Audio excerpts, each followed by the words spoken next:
Why embellish, Debbie? The W's product is not good.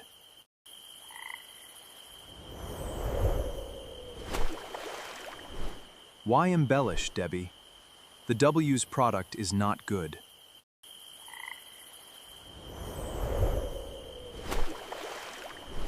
Why embellish, Debbie? The W's product is not good.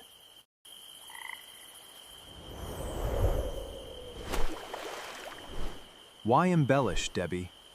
The W's product is not good.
But they said you've been thinner,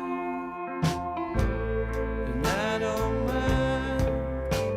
Now he can't seem to forget you. My lady wears her colors in the winter,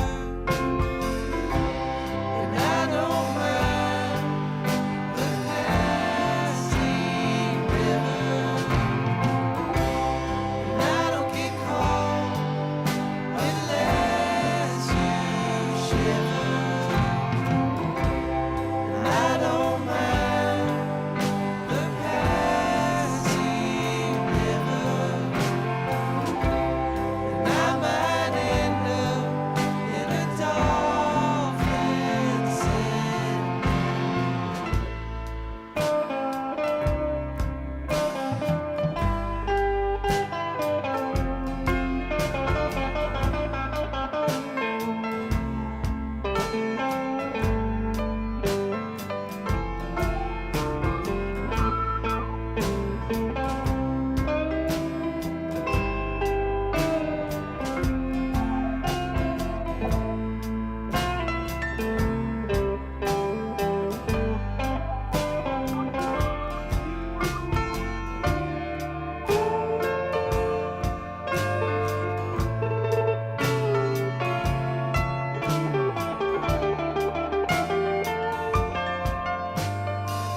hold on.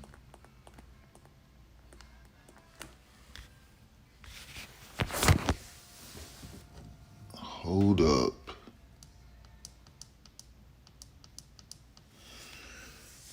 Oh, don't tell me I gotta find this thing all over again. Are you freaking serious? All right, here it is. All right, there we go. All right. So I'm pretty sure you guys have already, I just showed you the score, right? So you want to see the score again? You want to see it again? Do you? So you see this terrible score? I'll put it in landscape. You see that horrific score? This is a professional women's basketball team in a league that is the pinnacle of women's professional basketball. It doesn't get any higher for women's professional basketball than the WNBA. Okay? And in this league, a team only put up 49 points. And I knew it was going to get this bad because in the first quarter, with around 4 minutes left in the first quarter, the Mystics had 4 points. And I believe Golden State had like six or seven. I was like, wait a second.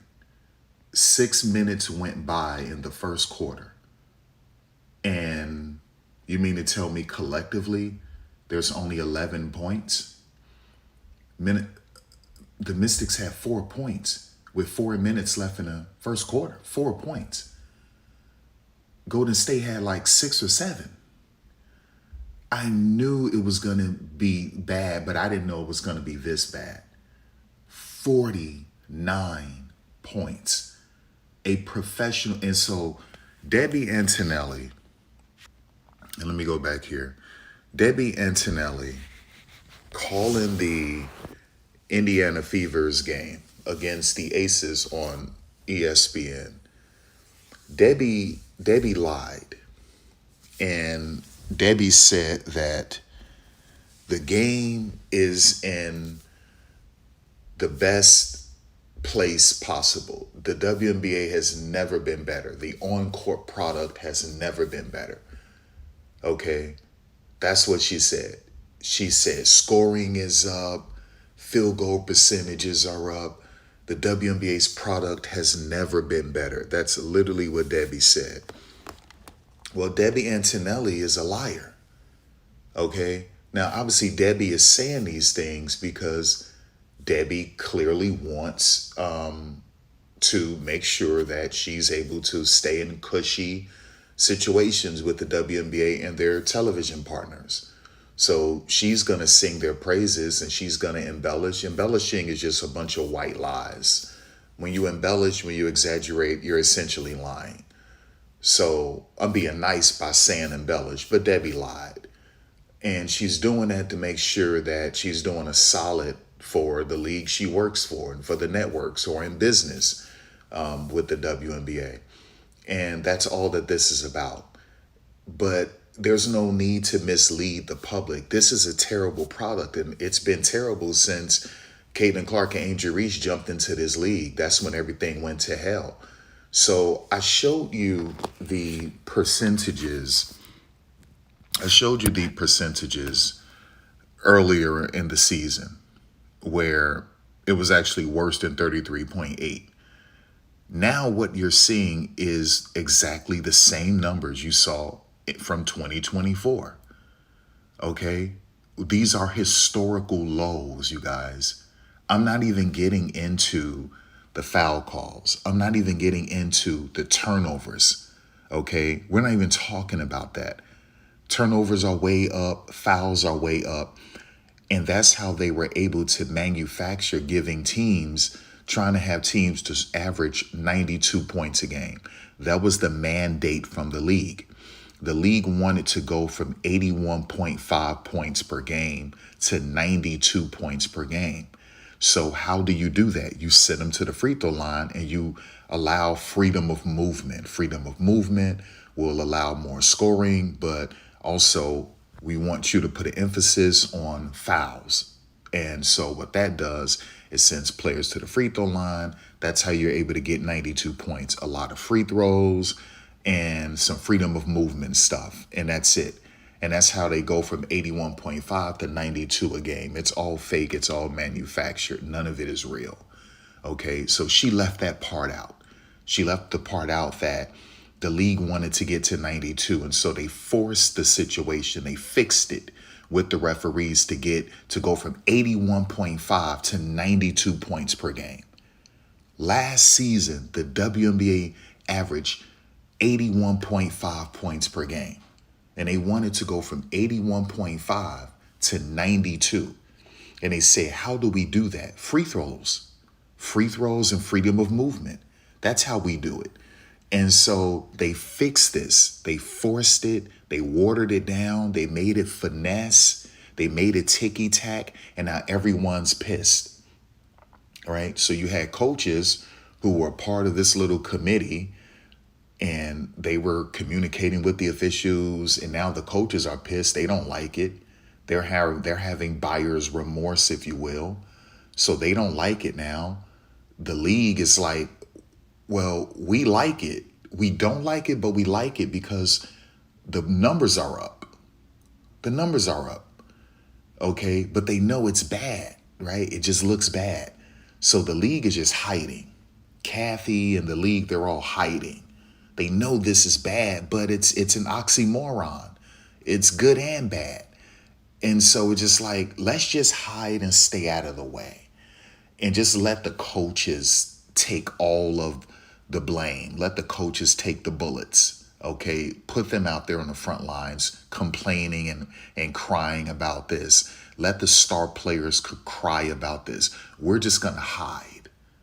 We felt that this would be good for our television partners. This would be good business, and this would be able to bring in more sponsorship deals. That's what we believed. This will help us out with more sponsors because our product is much more digestible. It's a consumable product because the scoring is up. This is going to help us out with sponsors. It's going to make our product more attractive to lure in Fox Sports or Netflix or Apple. So this is great. And then it's good for the networks, and they could charge more money for ad spots and sponsors as well. So this is great. We need to go from 81.5 to 92 a game. This is going to be great for our television partners. This is going to be great for us to lure in more sponsors and a new television partner like Fox. How do we do that? Let's send them to the free throw line and let's call it freedom of movement. Okay, so all of this stuff is fixed. And now the coaches, Stephanie White, everyone, Becky Hammond, Cheryl Reeve, Nate Tibbetts, they all hate it now. They hate it. It was a bad idea. And the league, along with Kathy, they're hiding. Now, Kathy will address this at the press conference before the All-Star game, like she does all the time. And Kathy is going to sort of deflect, and she's not going to just address it head on. She's going to deflect. She's going to say, we know our footprint here, our footprint there, our business model here, our business model there, confluence this, confluence that, all of that stuff. That's what she's going to get into, all of that jargon. That's what she's going to get into. So we get this business speak, right? Corporate speak. That's what's going to happen. But the reality of it is that this is a bad product. So you guys are looking at this percentage. And you're saying, man, 44.7 and 33.8, isn't that good? No, that's bad. That's historically low. And it's been this bad ever since 2024 when Caitlin Clark and Angel Reese jumped into this league. It's been bad, you guys. So let me show you. So you can see as of July, 44.7%, 33.8%. Debbie lied, and Debbie said the percentages have never been higher. She said the WNBA is in a great place. The product has never been better. She's lying, you guys. Okay? And the pace of play, it isn't even close to 2010. So you're hearing people say Stephanie White played prison ball. Last night, Stephanie White's pace was one of the highest in the league last night. Well, 2 nights ago against the Aces. So these people lied, right? Don't listen to these YouTubers. They're liars, okay? They just want you to believe that with Caitlyn, everything is better. It's actually worse, okay? So what I want to show you is this. So we got to go back to this right here. So I want to show you 2024. Oh, Lord. Here it is. You see right here? Okay. Here's a quick league-wide comparison from reliable aggregated stats. 2024, let's just look at 2024, 2025. In 2024, this is Caitlin Clark and Angel Reese coming into the league. 2024. The league, 43.8%, 33.8%. So 43.8% from the field, 33.8% from the three-point line. In 2025, it's essentially stayed the same. You go from 43.8 to 43.9, and you stay at 33.8%. And that actually got much worse in 2025 3-point percentage, because that was off of 24.2 attempts. And in 2024, it was on 22.8, right? So in 2026, when I first checked this out earlier in the season, okay, they were at 44.1, 33.1%. So it was actually worse. It was 0.7% worse. Okay, it was 0.7 worse, right? That was earlier this season, like the first 12 games that I checked it out. And it was bad. It was 33.1. Okay. So now you would say, oh, that's interesting. So watch this. So I wanted to show you every year of the WNBA up until 2024 when Caitlyn got into the league. So we're going from 1997 to 2023, because I showed you, listen, these are historical lows for 2024, 2025, and now 2026. So the worst the league ever was in 1997. They were 41.5 from the field, 31.9 from three, 1997. And as you can see, it improved in 1998, but I just want to show you. In 2002, the WNBA had a higher 3-point percentage. Just think about that. In 2004, the WNBA had a higher 3-point percentage at 34.9.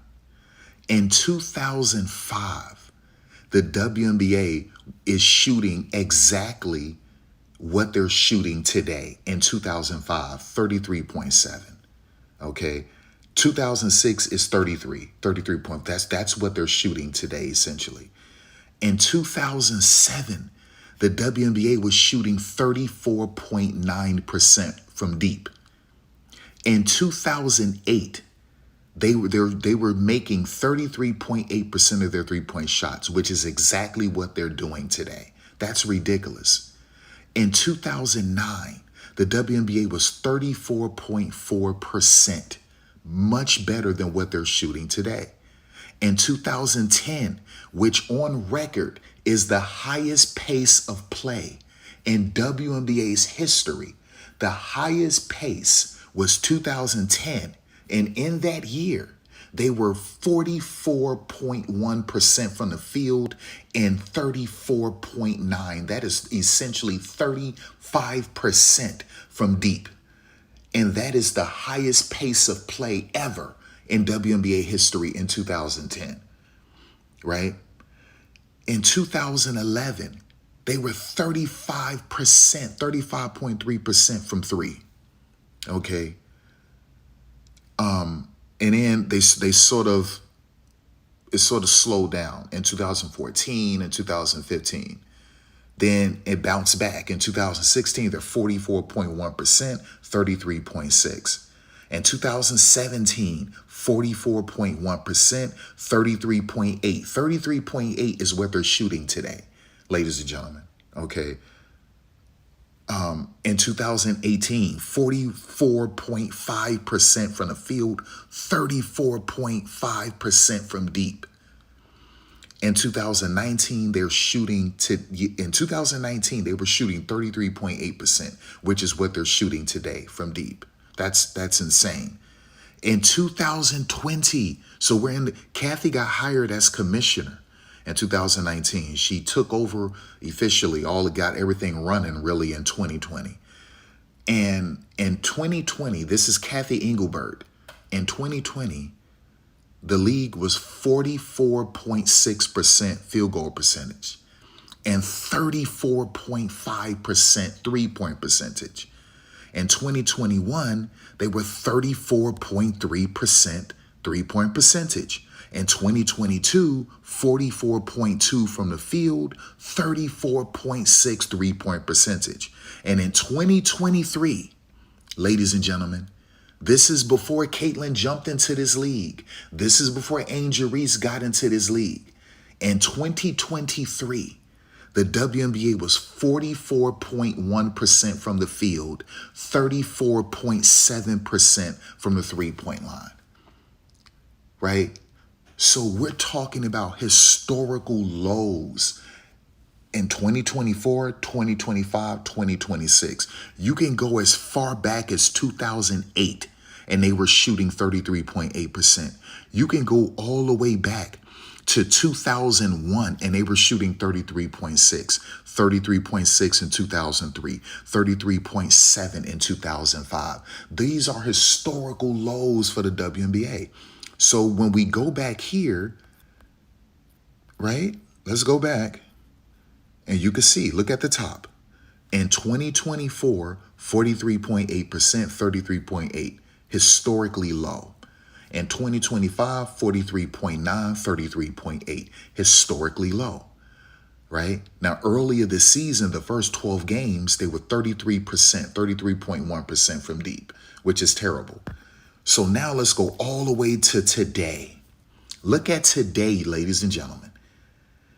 Today, as of early July 2026, the WNBA is at 44.7 field goal percentage, which is good. Now we've seen at one point they were 45% before. All right, so but that's still good. 44.7. But look at that three-point percentage. Look at that three-point percentage, y'all. That's what it was last year. That's what it was in 2024, okay? That's what it was in 2005, in 2003. Like, what are we talking about here? This is terrible. I showed you 2010 numbers. Look, I showed you 2010. Look at 2010. 44.1, 34.9. That's essentially 35%.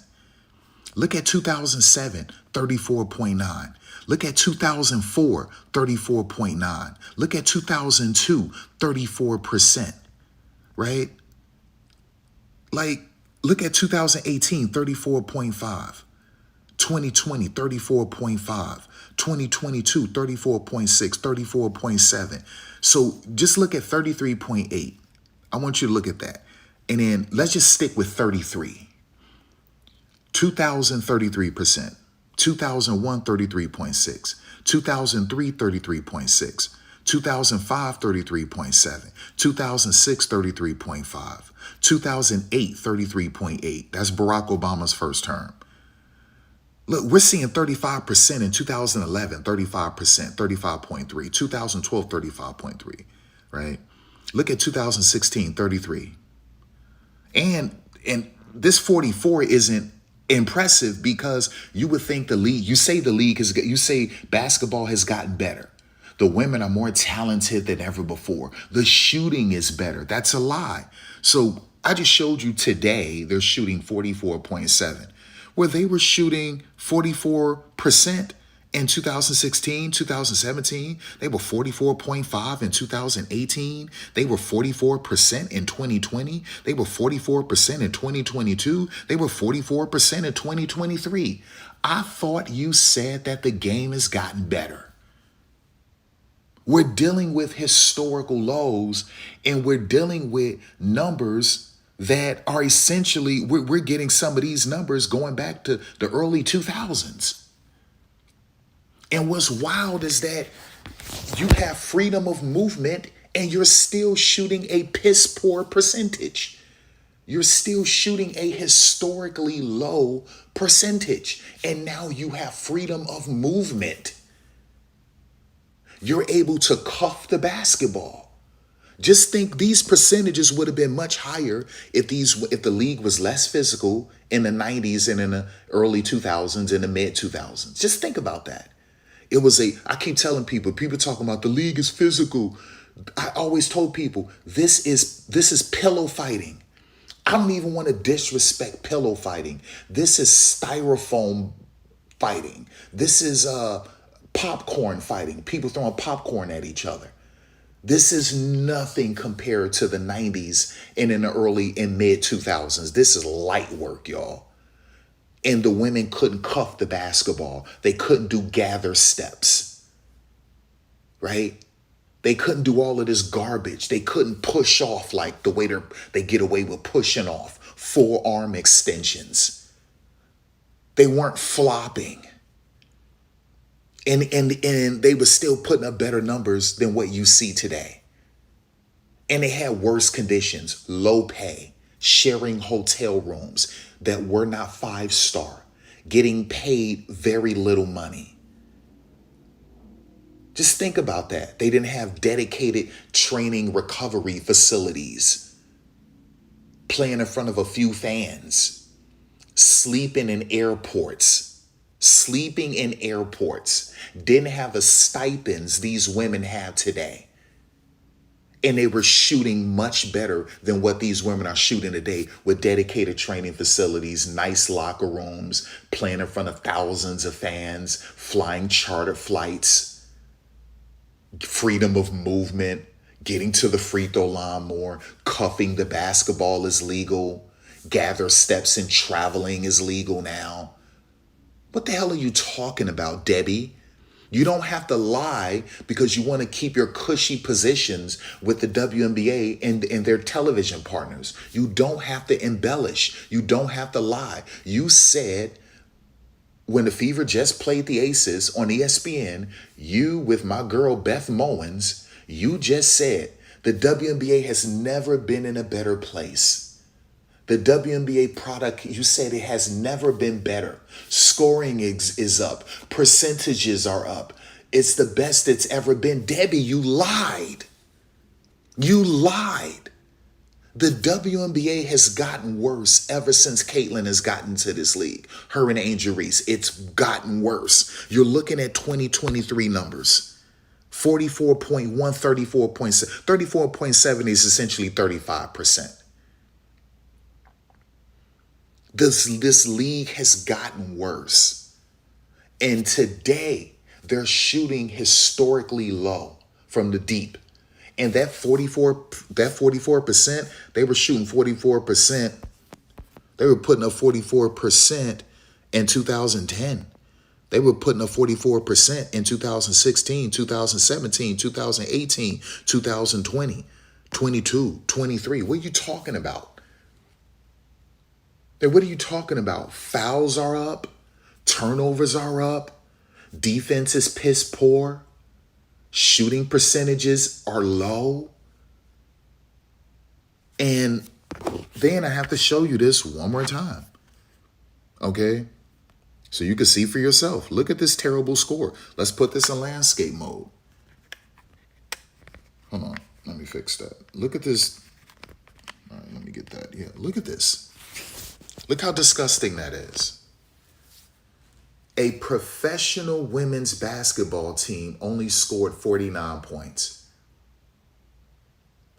A professional women's basketball team in a 40-minute game in the year 2026, in the year 2026, the future, a professional women's basketball league with everything fixed to score at minimum 92 points a game, only put up 49 points in front of their home fans in the league that is the pinnacle of women's professional basketball in the Milky Way galaxy. Unless they're playing basketball on Uranus, right? So if they're playing basketball on Uranus, or you could pronounce it Uranus, right? Or are they playing basketball on Neptune? Are they playing basketball on the planet Mercury, on Venus? Are they playing basketball on the planet Saturn, Jupiter? But I know, from what I know in the Milky Way galaxy, on this planet called Earth, the pinnacle of women's professional basketball is the WNBA. And in the WNBA, when everything is fixed to score 92 points per game, a professional team score 49 points. In the future, in 2026, the future, they score 49 points, and they're allowed to travel, do these ridiculous gather steps. They're allowed to travel. They're allowed to cuff the basketball. They're allowed to push off with full arm extensions. They have freedom of movement, ticky-tack fouls. And you couldn't even put up 50. You couldn't even put up 50. That is on a bad night. That's a third quarter game. So by the end of the third quarter, on a bad night in a W, you would see that score by the end of the third quarter.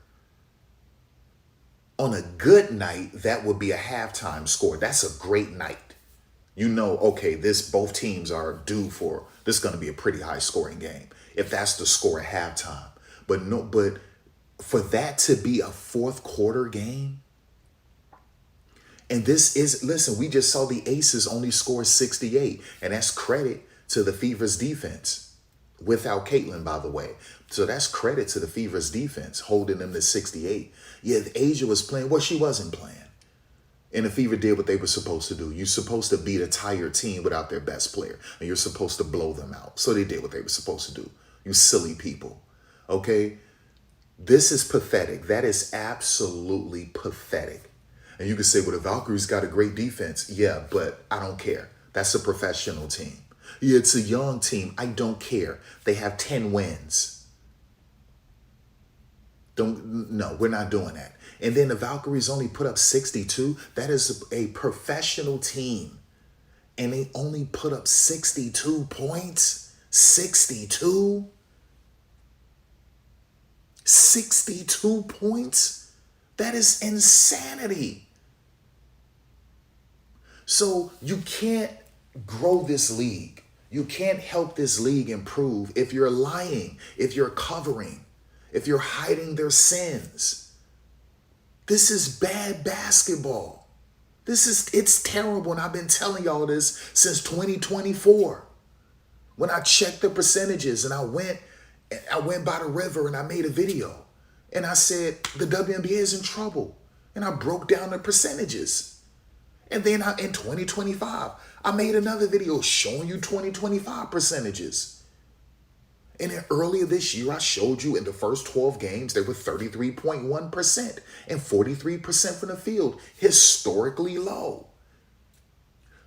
And so I'm listening to Debbie lie on national television. I'm hearing her lying. And then I'm looking at this score and I said, oh, I got to make a video. Debbie, you lied. Look at this. This is great to you. The WNBA has never been in a better place.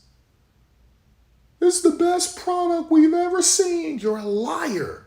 And every time she's on television, she keeps talking about freedom of movement. I don't mind that they called that foul. You're supposed to allow her to have freedom. She should be able to get to that spot she wants to get to. That is ridiculous.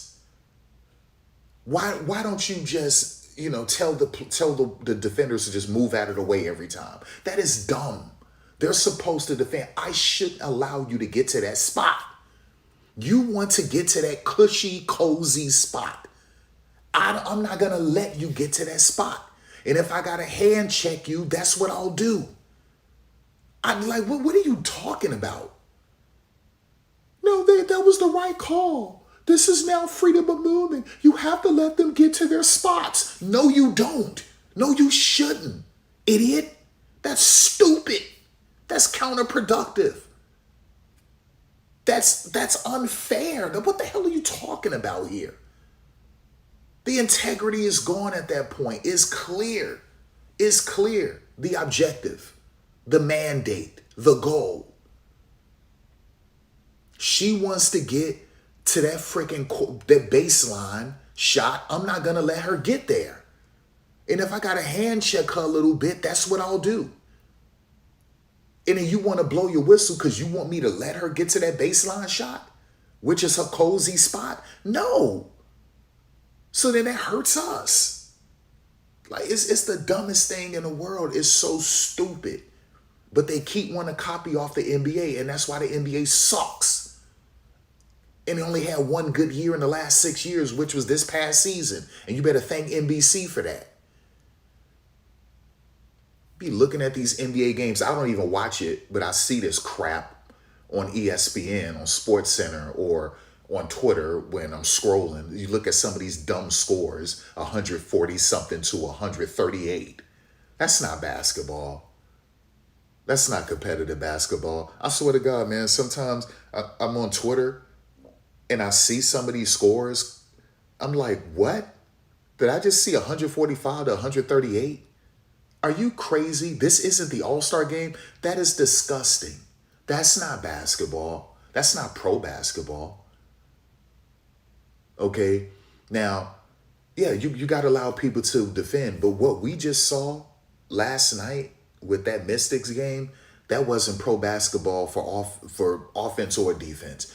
I don't give a damn about, you being a good defensive team. That 49 points had nothing to do with defense. That 49 points was bad offense, bad scheme, poor planning, poor preparation, not taking your craft seriously, not giving a damn. And it's the same with those trash 62 points. We heard from Paul George. Paul George was interviewing Carmelo Anthony and on his podcast. And Paul George said that they don't, and it was DeMar DeRozan too, that they don't even practice really. They just really do warm-ups. They really honestly don't practice. They do like walkthroughs and warm-ups. That's literally what he said. And so Natalie comes from that world. I'm guessing Natalie was like, you know what? Your bodies are kind of tired. We're just going to do a light walkthrough. And the Mystics were probably thinking the same thing. And it's disgusting, y'all. It's just bad basketball. It's bad basketball. But this isn't an anomaly and this isn't an aberration, okay? This is real. This is what you see in this league, bad basketball.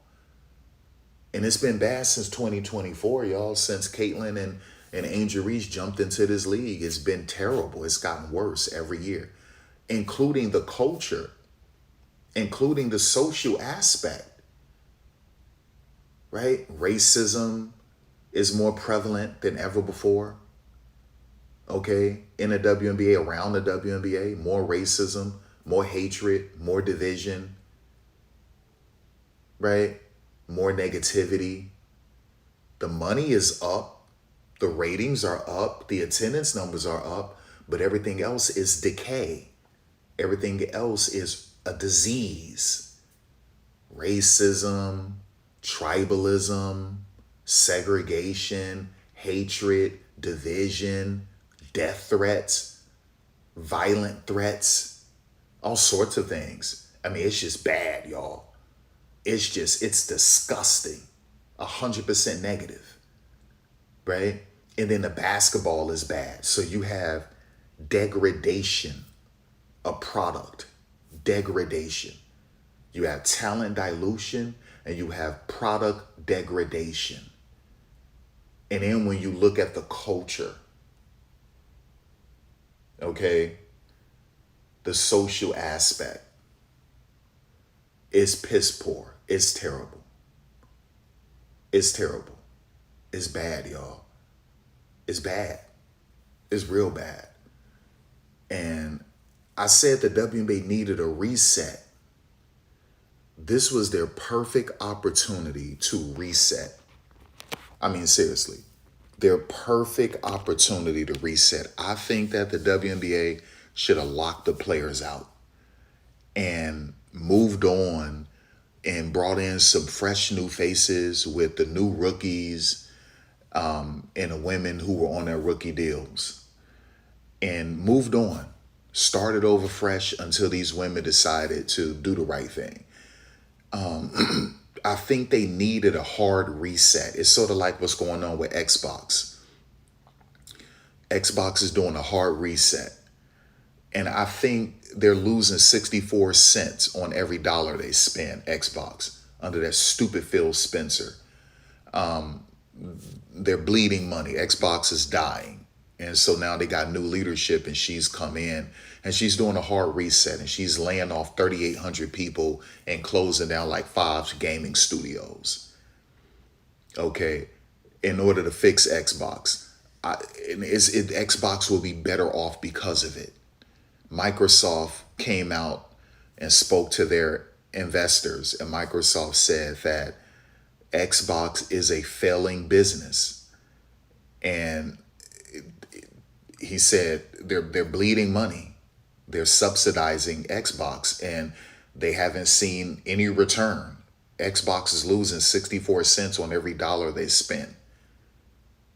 And so they hired the new CEO, and she said, we have to do a hard reset, and it's going to be brutal. And so yesterday, she laid off, started the cuts, firing 3,800 people, closing down 4 or 5 gaming studios. She said, we got to do a hard reset, man. I think the WNBA needed a hard reset. And I said, you have a league full of unlikable women. You're expanding too rapidly because college doesn't have the talent pool to be able to add any sort of dynamic talent to your league, to enrich your league. It can't do it. You have some players who stand out, but the vast majority of women in college, they're not good basketball players. And so if you think that you're going to bring in all of this rich talent into your league, it's not going to happen. And that means that you got to go overseas. You got to outsource, right? You got to go overseas and get this talent from overseas. But the women overseas, they don't play hoops against competition the way they do in college in many respects. Now, the basketball is bad in college, but the women are more athletic. Okay, they're more physical, they're more athletic, and in some cases, in terms of ISO, they're more skilled. But in many respects, but overseas, you could say, well, these women have been playing pros since they were 14, 15. That's true, and that's fair. But the competition has just been that. It's been overseas competition. It hasn't been against American competition. And when you play American competition, it's just these women are just bigger, stronger, faster, more athletic. And so it's levels to this. So you'll see some women come to the WNBA from overseas, like Astia, and they just shine, right? But a lot of them, they come from overseas and they die out, and they got to go right back overseas because they're not familiar with this type of athleticism, okay? This type of speed. They're just not used to it. And so it catches them off guard. But yeah, it's just one of those things. And so I said it, you have a league full of unlikable women. You're dealing with talent dilution because you're rapidly expanding, and college doesn't have enough talent to fill these rosters.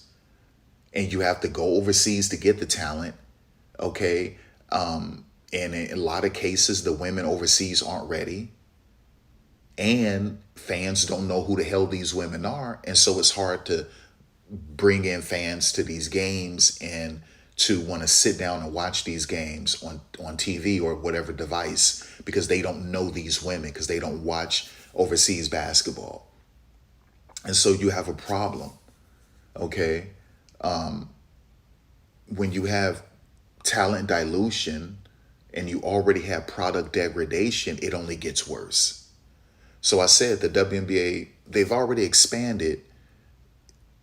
You got to keep this thing at 16 teams. That's not what's going to happen. They're going to get to 18 teams by 2030. And their plan is to get to 20 teams. So where are you going to get that talent from? You don't have a official formal developmental league. You don't want to do a deal with the Upshot League. Donna Orender, the commissioner of the Upshot League, said they reached out to the WNBA, and the WNBA hasn't gotten back to them on merging in terms of having the Upshot League to be a development league. And so that's clear. Right now you don't want to deal with the Upshot League. Where are you getting this talent from? And you could say, well, now it's a 14-woman roster. 2 roster spots are development players. Yeah, but that's just not good enough. It just isn't. Like, it's, these women need to be in a development league playing 40-minute games, averaging 28 to 32 minutes a game. That's what they need to be doing instead of just practicing. That's not good enough. Okay, in theory, it sounds like a great idea, but the reality is that, no, it's only something that's just a brush up, and that's all it is. There's nothing truly substantial, right? There's nothing viscous about it in terms of something being thick, rich, with some sort of experience, something more substantial. That's not what it is. This light work, okay? This is something that, it's a brush up. You shoot around, you do some cardio, and that's what it is. And you practice a little bit, but it's not like you're playing a real game, right?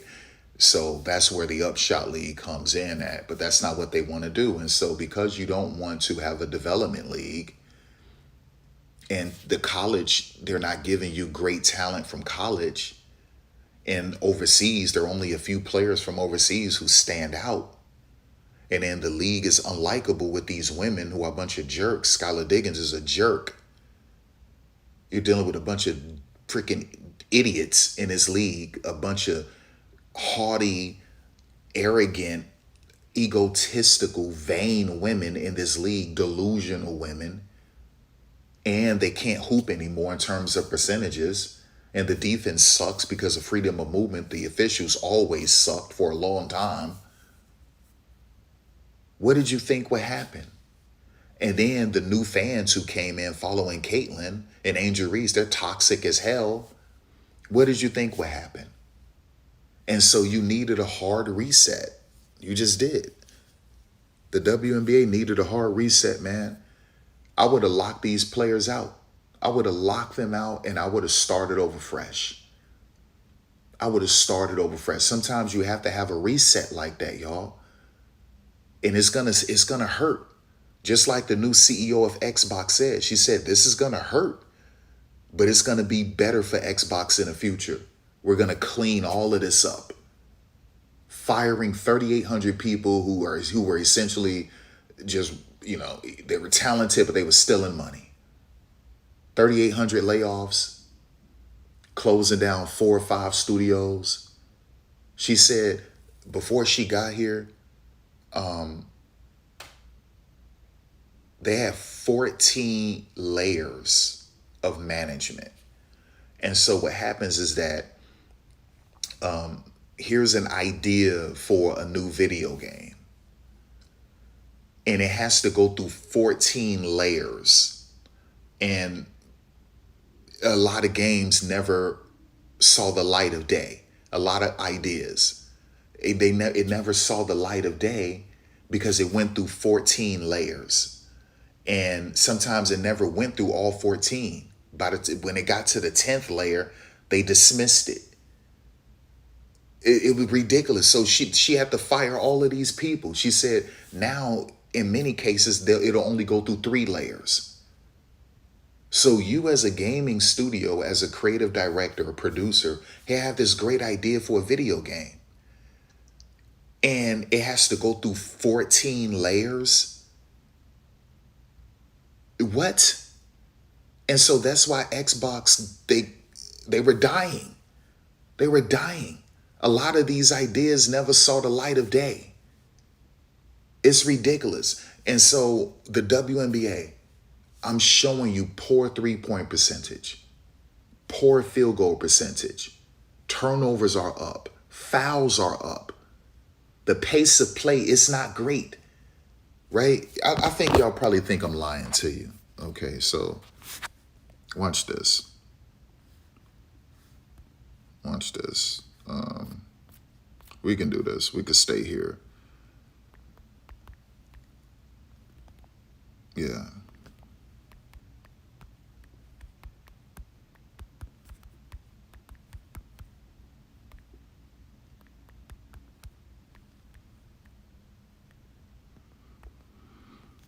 Yeah, let's do this. Let me show y'all. Okay? Because everything is bad, including the pace. See this? Yes. 2010 stands out as one of the highest paced seasons in WNBA history. League average 77.8 possessions per 40 minutes, with several teams pushing even higher. For example, the Atlanta Dream and Phoenix Mercury were in the low to mid 83s. This is in 2010. Okay? This is in 2010. Just think about that. So check this out. What's today's pace? So these are the prison ball people. The WNBA was prison ball before Caitlin showed up. No, the WNBA is prison ball with Caitlin, because the highest pace was in 2010. So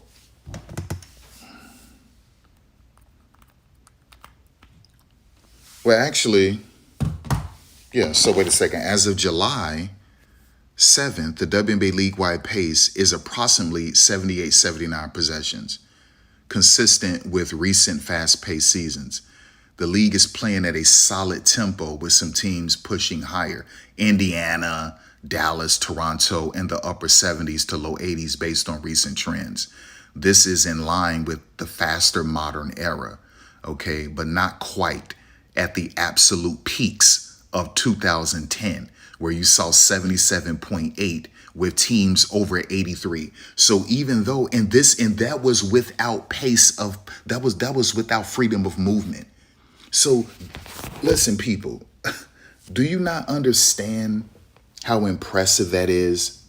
That in 2010, which is the league's highest pace, they didn't have freedom of movement. They couldn't cuff and carry the basketball. They couldn't get away with gather steps and traveling.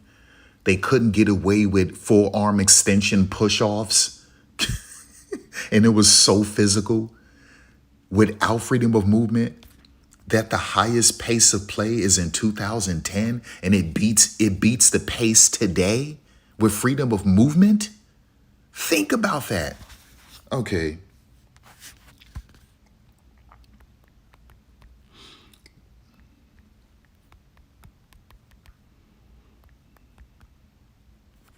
Let's do this. Let's do this. Because, if you listen to these people, they're calling it prison ball. Before Caitlin showed up, it was prison ball. That's a lie. That's a lie. It's ridiculous. All right. Top high pace seasons league average. Here are the standout years based on historical data. Okay.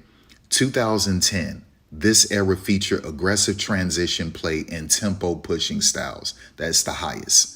2016, 77.7. Okay. Other notable fast seasons was 2011 to 2012, 2017 to 2018, and several 2020 seasons, including 2024 to 2026, which have hovered around 77, 78 with increased 3-point volume and spacing. But the highest is 2010 and 2016. Think about that, y'all.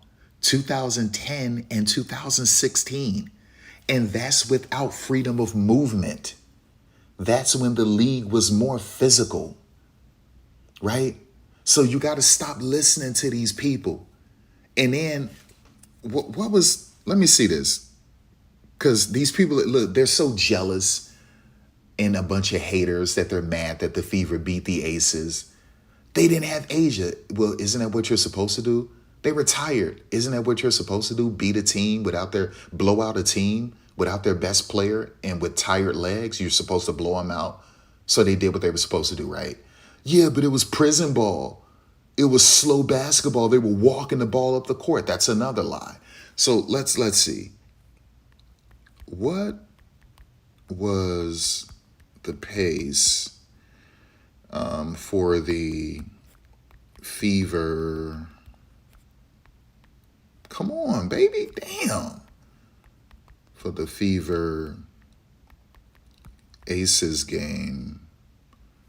What day was that? What day? Let me just say recently. I forgot what day that was. Yeah, let's do that one.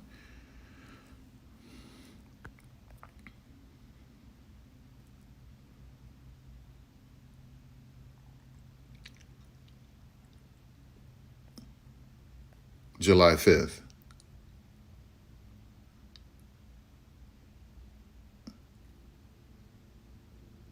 All right. Slower pace. All right. It was relatively slow. 72 to 76 possessions. Okay. All right. Yeah.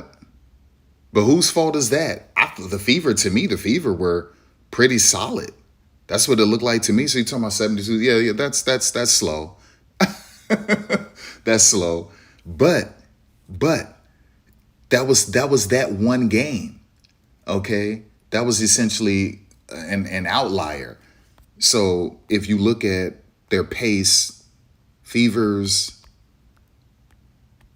pace versus the Sparks this season. So let's look at, right, because they want you to think with Caitlin, they just play faster. Well, let's look at their game against the Sparks and against Portland, okay? Wow. They were at 78 to the low 82s. So you got to stop listening to these people. They want you to believe that without Caitlin, the Fever play prison ball. Do you know last season that the Indiana Fever without Caitlin finished 5th in the WNBA in pace? Fifth. Okay? So we saw one bad game this year without Caitlin where they were low in pace. That was against the Aces. But they were extremely high against the Sparks. 78 to low 82. Now let's do Portland. What about their first matchup against the Portland Fire? Let's go.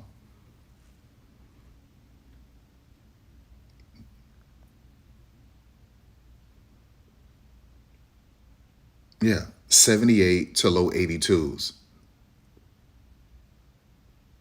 Oh, no. What game did Caitlin miss? Was it, maybe it was the second matchup against Portland.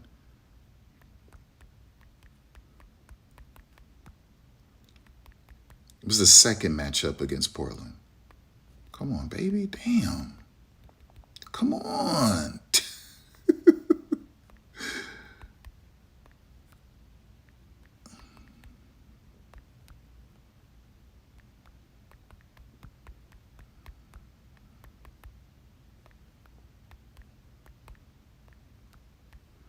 All right, let's go.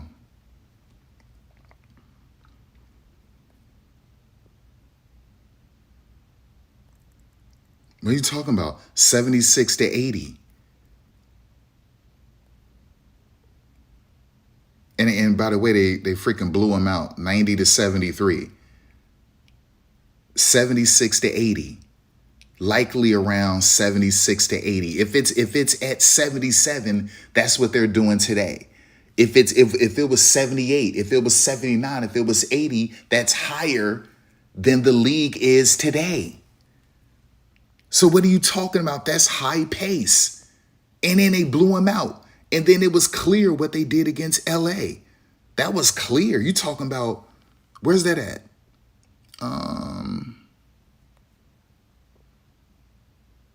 78 to 82% to low 82s. What are you talking about? You got to stop listening to these people. So against the Aces, it was bad. Both teams were slow. Okay. But against the LA Sparks, you're talking about 78 to low 82s. That's extremely high. And then if you go down to the matchup without Caitlin against Portland, right? It's anywhere from 76 to 80. That's high. What are you talking about? So, didn't the Fever finish 5th in pace last season?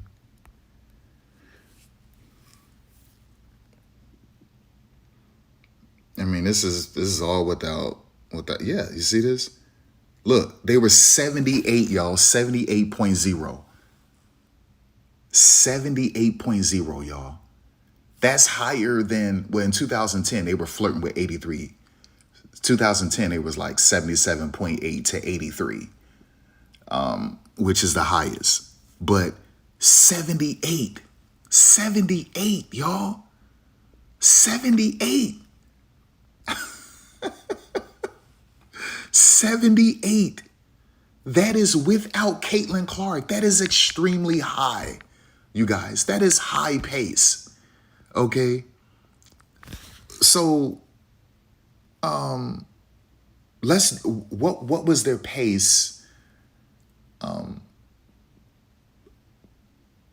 What was their, let's do this.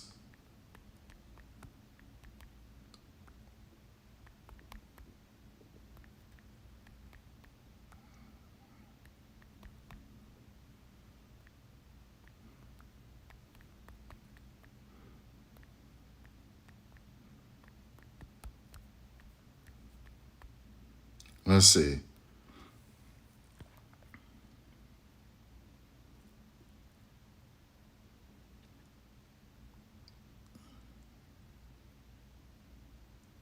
Oh my gosh. So it was the same thing. Oh my gosh. So these people are liars. They want you to believe that before Caitlin got injured in 2025, that the Fever's pace was just blistering. No. The Fever's overall 2025 pace was 78, 5th in the league, and it remained consistently in that range before Caitlin Clark's major right groin injury on July 15, 2025. The team's pace, look at the second point.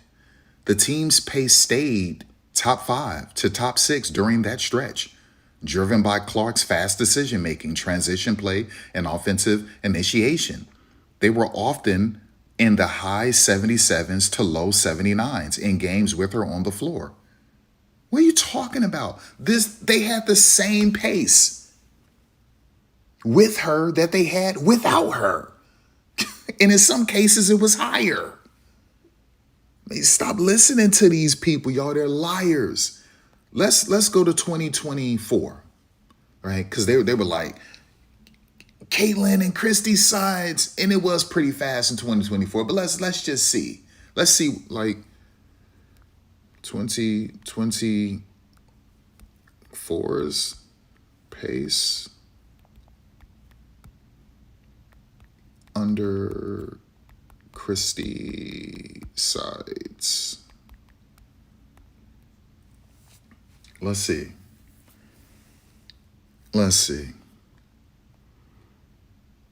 Oh, wow. Okay. Okay. All right. That was pretty good. That was great. 79.8. But they was 2. They was second. But yeah, that's really good. 79.8. Yeah, that was real good. That was really, really, really good. 79.8. Okay, that's fair. So you could say Christie Sides, they were playing at a blistering pace, 79.8. But let's not act like they weren't in the 79s with Stephanie White. I just showed you right here. Look at the second point. You see the first point? Look at the second point. Okay, they were often in the high 77s to low 79s in games with her on the floor. Okay. So this is under Stephanie White. You go to Christie Sides and they were at 79.8. You go with Stephanie and they were in the low 79s in some games. So that's essentially the same thing. Okay. And without her on the court, as you can see here, the team's pace stayed at top 5 or top 6 during that stretch. Okay. Like post-injury without Clark, their pace didn't drop dramatically. Look at the third point. Post-injury without Clark, their pace didn't drop dramatically, but may have trended slightly lower in some half-court heavy games as they adjusted, right? Because they had to learn each other. They end up finishing 78. This is amazing. So with Caitlin, they were 78%. There were some games with her, but they were in the low 79s. Without her, they were at 78, 78.0, finishing 5th in the league. Think about that, y'all. And then today, right? They're shooting a great pace today in the league. They're top 3 in the league in pace. And in games without Caitlin against LA, okay, so you go to, where was that? Against the Portland Fire. And, against the Portland Fire, they were around 80, anywhere from 76 to 80. Against LA, where's LA? All right, against LA, where are you? Where's that at? All right, they were in the high 78s to low 82s. This is without Caitlin Clark, y'all. Again, so they want you to look at the Aces game and believe that, oh, that's just the norm without Caitlin. No, without Caitlin, last season, 78.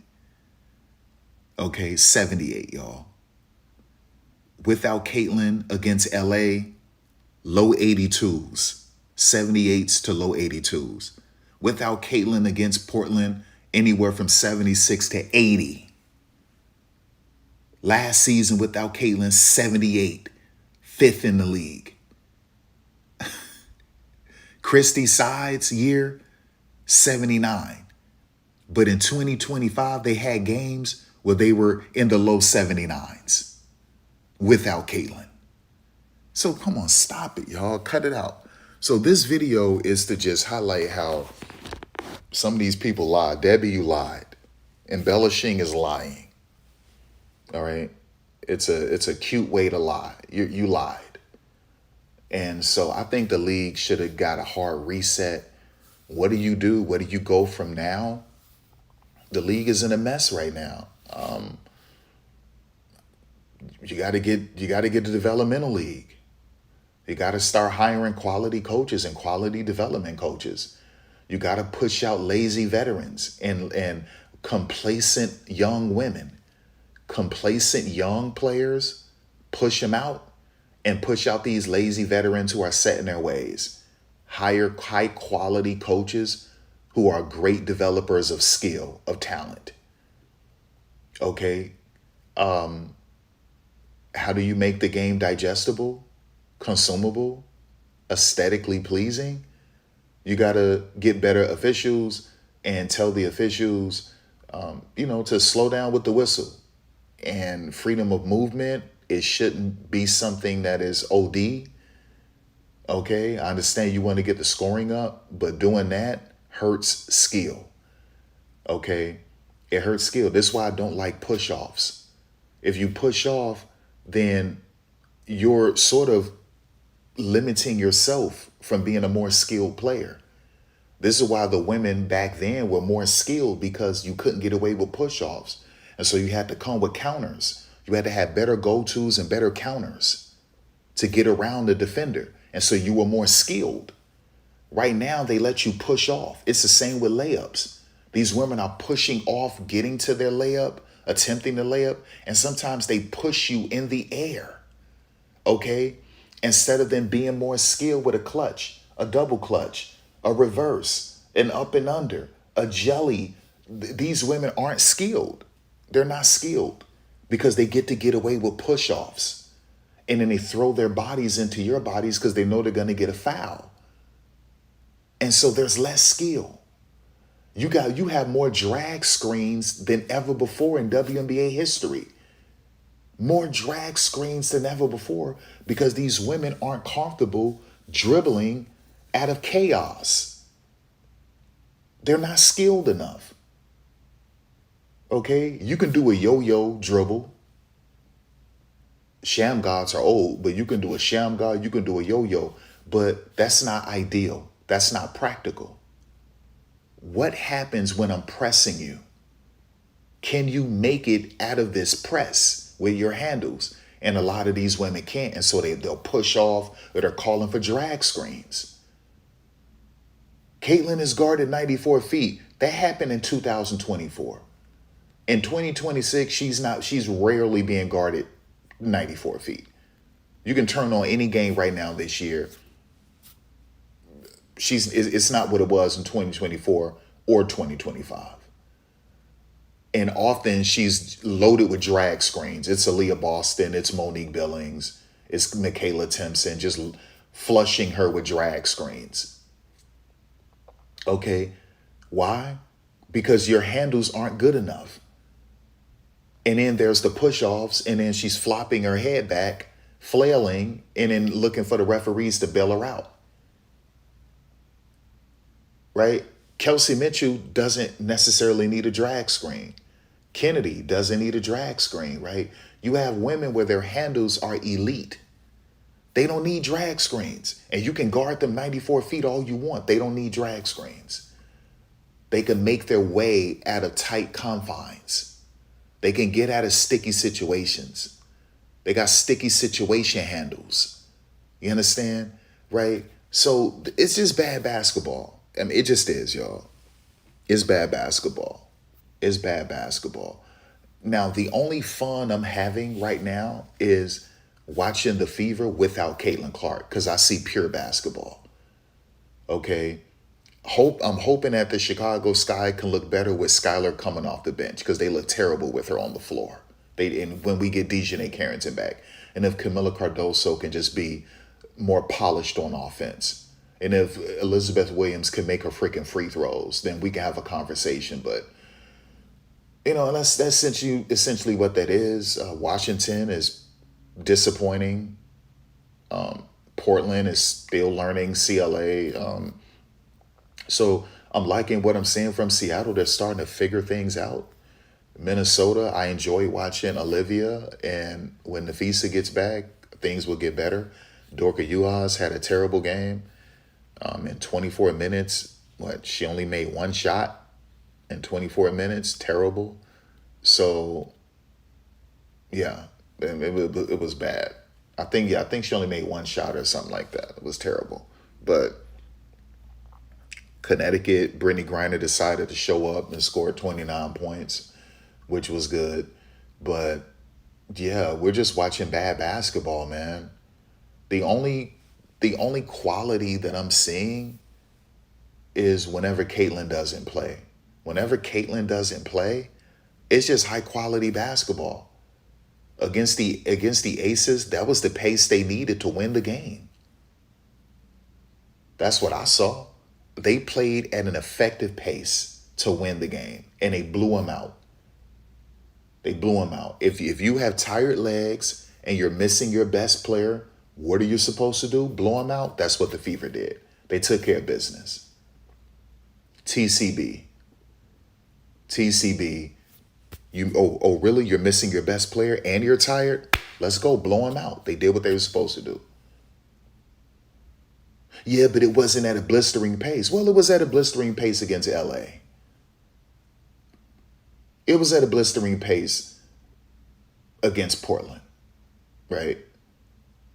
What are you talking about? What are you talking about? Like, these people are pathetic. They're pathetic people. Pathetic. So, yeah, the solution is development coaches, better development coaches, a development league, an official development league. You need to partner with the Upshot League if that's what they want to do. And she's pissing off Donna Orender and the other investors, because now Donna Orender isn't calling the Upshot League a development league. She's calling it an opportunity league. Okay, and she keeps emphasizing that every time she's on a broadcast and they interview her. Because at first they were like, we're here with the commissioner, Donna Orender. This is a great development league. The WNBA could call up some talent. And Donna would let them say that at first. And then Donna said no. Now when she's on the broadcast, she says, wait a second, we're not a development league. We're an opportunity league. So right now they're getting pissed off with this development league crap. And it's really because the WNBA stiff-armed them, rejected their partnership offer. They wanted to partner with the WNBA and be a development league. The WNBA turned them down. And so Donna Orender is like, wait a second, we're not a development league. We're an opportunity league. And that's what it is. So the W has pissed off the Upshot League. Okay? By being greedy.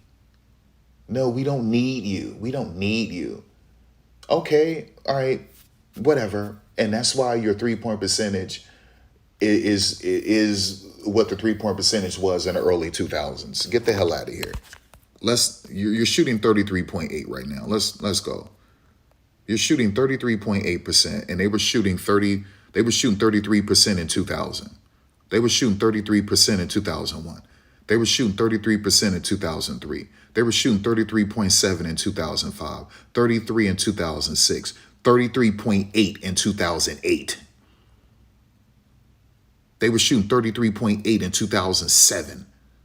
Get the hell out of here, chick. Stop playing with me. The audacity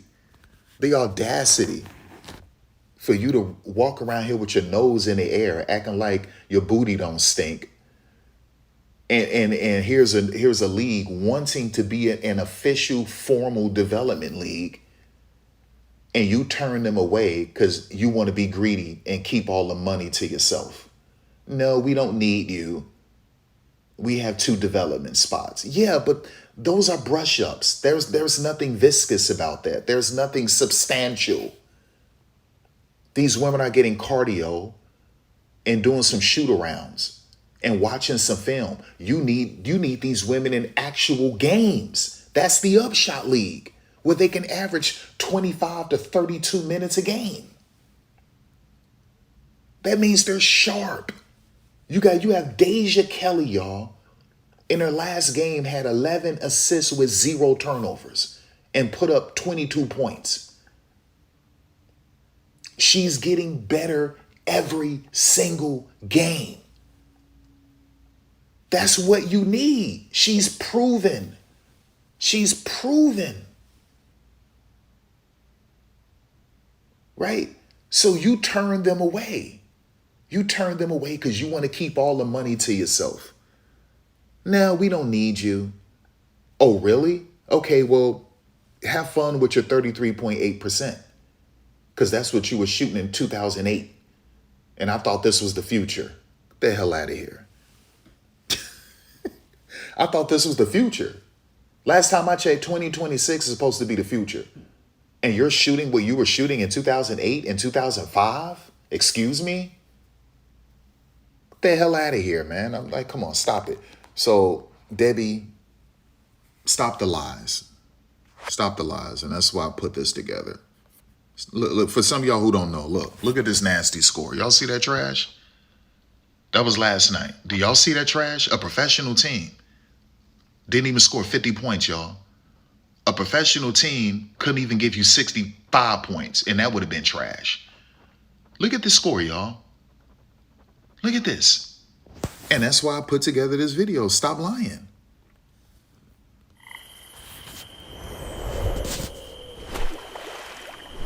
Why embellish, Debbie? The W's product is not good.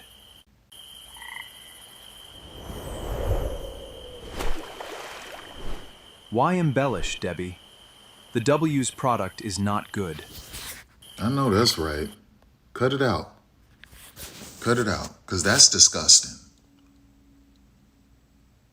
That's disgusting. That's horrible. That's horrible. That is horrible. So, yeah, let me get up out of here, man. Let me get up out of here. You still got these people. These people are so trash because Caitlyn isn't giving them anything. And so now they're trying to find a way to bring up Kennedy Carter's name again in reference to Caitlin Clark. What did Kennedy do? What did Kennedy? Am I missing something here? Am I missing something here? Am I missing something here?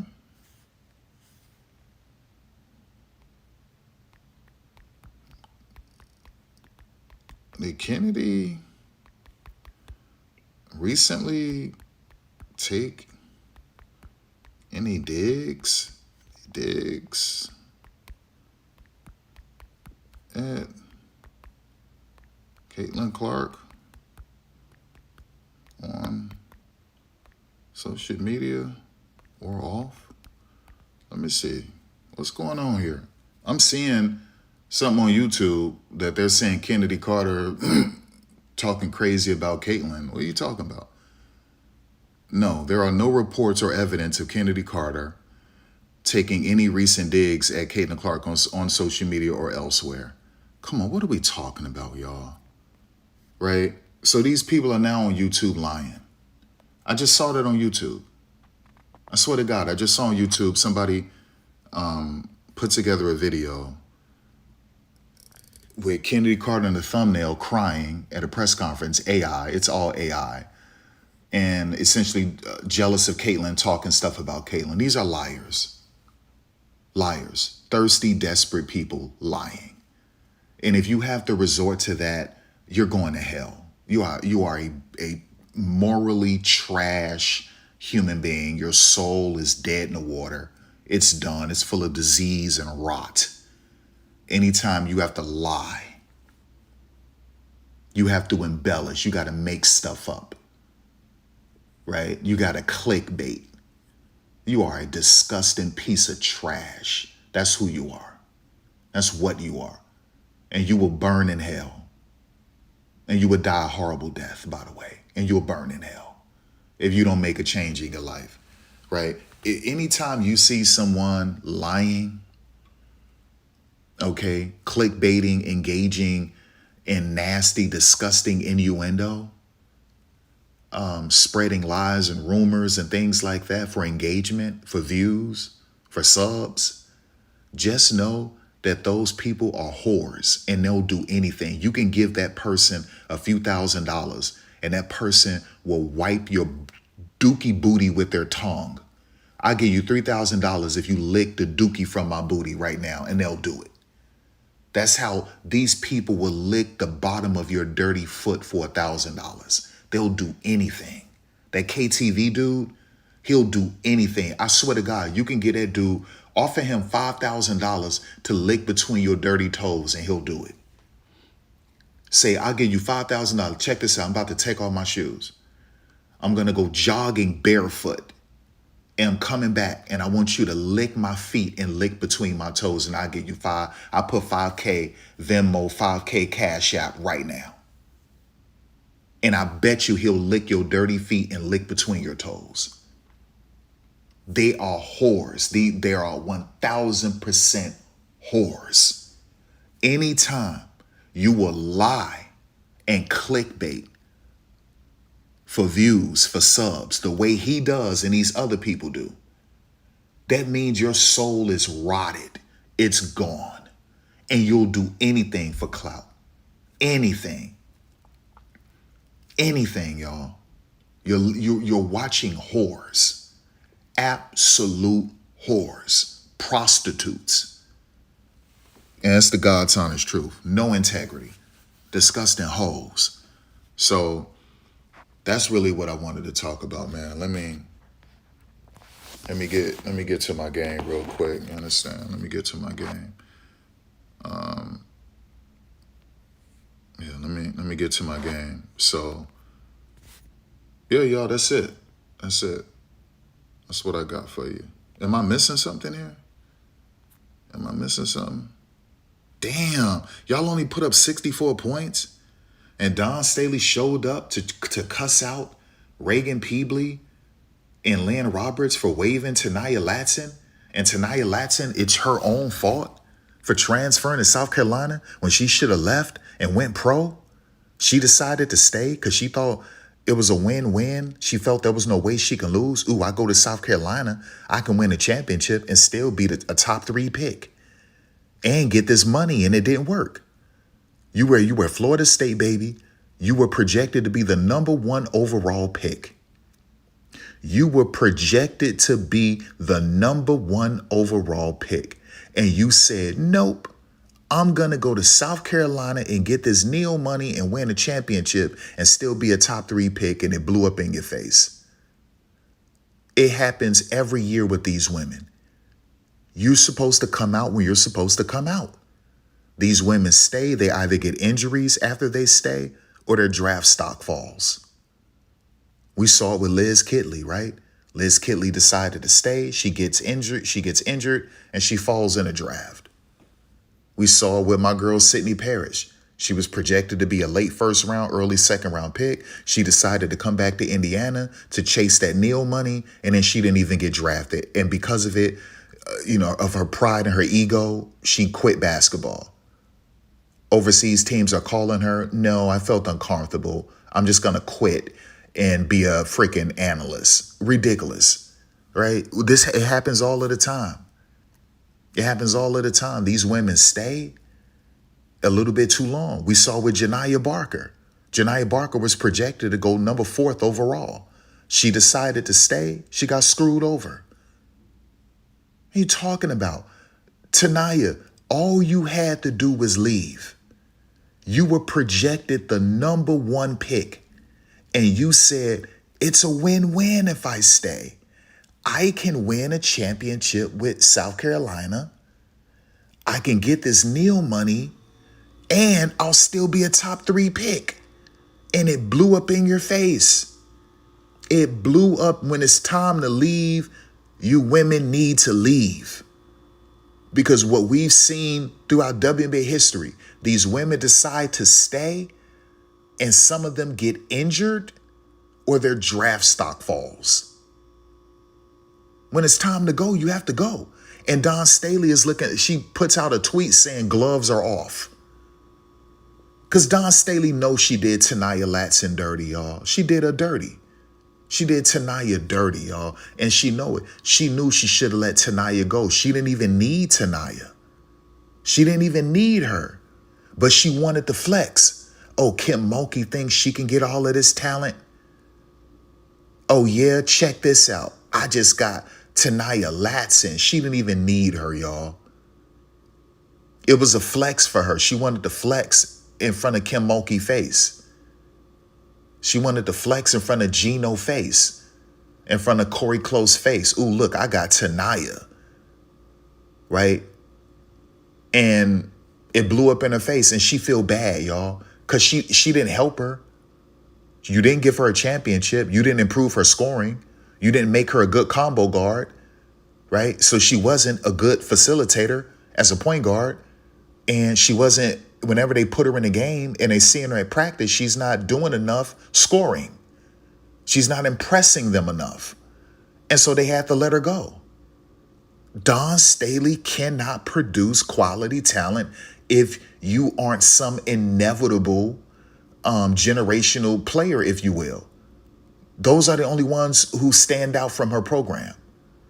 Okay, the other ones, it take them a while to get going. And then, look, Aaliyah Boston, she would have, if she went to UConn, if she went anywhere, Aaliyah Boston was going to end up being a number one pick. Okay. Asia Wilson, if she went to Tennessee, UConn, Stanford, Asia was going to be the number one pick. Camila Cardoso, if she stayed at Syracuse, she would have still been a top 5 pick. Right? So that's what it is. And then Alicia Gray was already a finished product before she got to South Carolina. She was already ready to go. I don't even give her credit for Alicia Gray. She was ready to go before she ever got to South Carolina. So that's all she has. All Dawn Staley has is Asia, Aaliyah, and Camilla. You can't give her credit for Alicia Gray because she was a ready-made product before she ever transferred to South Carolina. You can't give her credit for her. You just can't. And you could say, what about Tiffany Mitchell? Tiffany Mitchell was terrible. She had a few good seasons. She was terrible. And the Fever finally had enough of her and was like, we're not bringing you back. What are you talking about? Ty Harris, it took her several years to finally get right. And then she unfortunately had the injury and she's trying to recover from that now. But it took Ty Harris a while to finally get right. What are you talking about? Just go, like, I'm running out of names. Where are all the Dawn Staley? Look at Zaya Cook. Zaya doesn't even deserve to be in the WNBA. Now, I like what she was doing to Athletes Unlimited, but no, Zaya shouldn't be on the WNBA roster. She should be in the development league. Zaya should be in the Upshot League. What are you talking about? Destiny Henderson isn't even in his league. Makia Herbert-Harrigan, I love her, but she's not in his league. Victoria Saxton, that's my girl. She's happy making babies and being with her boyfriend or whatever. So I don't even think she wants to come back. She put out a IG video saying, I love my little her normal life. I don't even think she wants to come back. So what are we talking about here? And so the only ones, Tahina Pow, come on, stop it, y'all. I got love for her. She a little cutie. I got love for Tahina, but it's going to take her a little while. Okay. So Letitia Me here right now is just known as a flopper. A nice little slasher, good in transition, but come on, what are we talking about? Letitia Me here, come on, that's a role player. That's a role player, y'all. Stop it. Stop it. Like, what are we talking about here, dog? Like, so Dawn can't produce anything good if you're not generational. And then Raven, I love my girl Raven. It's going to take her some time, but, you know, I'm not mad at Raven. It's going to take her some time. It might take her, I don't know, maybe without Caitlyn, we see the best Raven. Maybe Raven is the one, you know, we just got to get Caitlyn out of the way and give her more responsibility. Maybe it's Raven. So let's hold off on Raven right now. But everyone else, come on. Come on. Now, I believe Tess Johnson will end up being a damn good WNBA player. I think Tess Johnson is going to be good. She didn't look good against UCLA, and UCLA was a team that had 7 or 8 WNBA players. Okay. So yeah, like 7, essentially. If you count Tamara Gardner, because she should have been a 2nd or 3rd round pick, but yeah. If you count Gardner, Tamia Gardner, that's WNBA talent. So that's why I say like 7. But essentially they had like 6. So, you know, you're playing against a team loaded with WNBA players, and Tess didn't step up. But to me, Tess is the one that looks like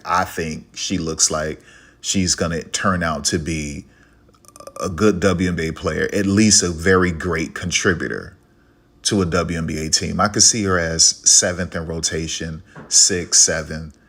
Maybe she'll be a starter one day, but I can totally see her 6th, 7th in rotation.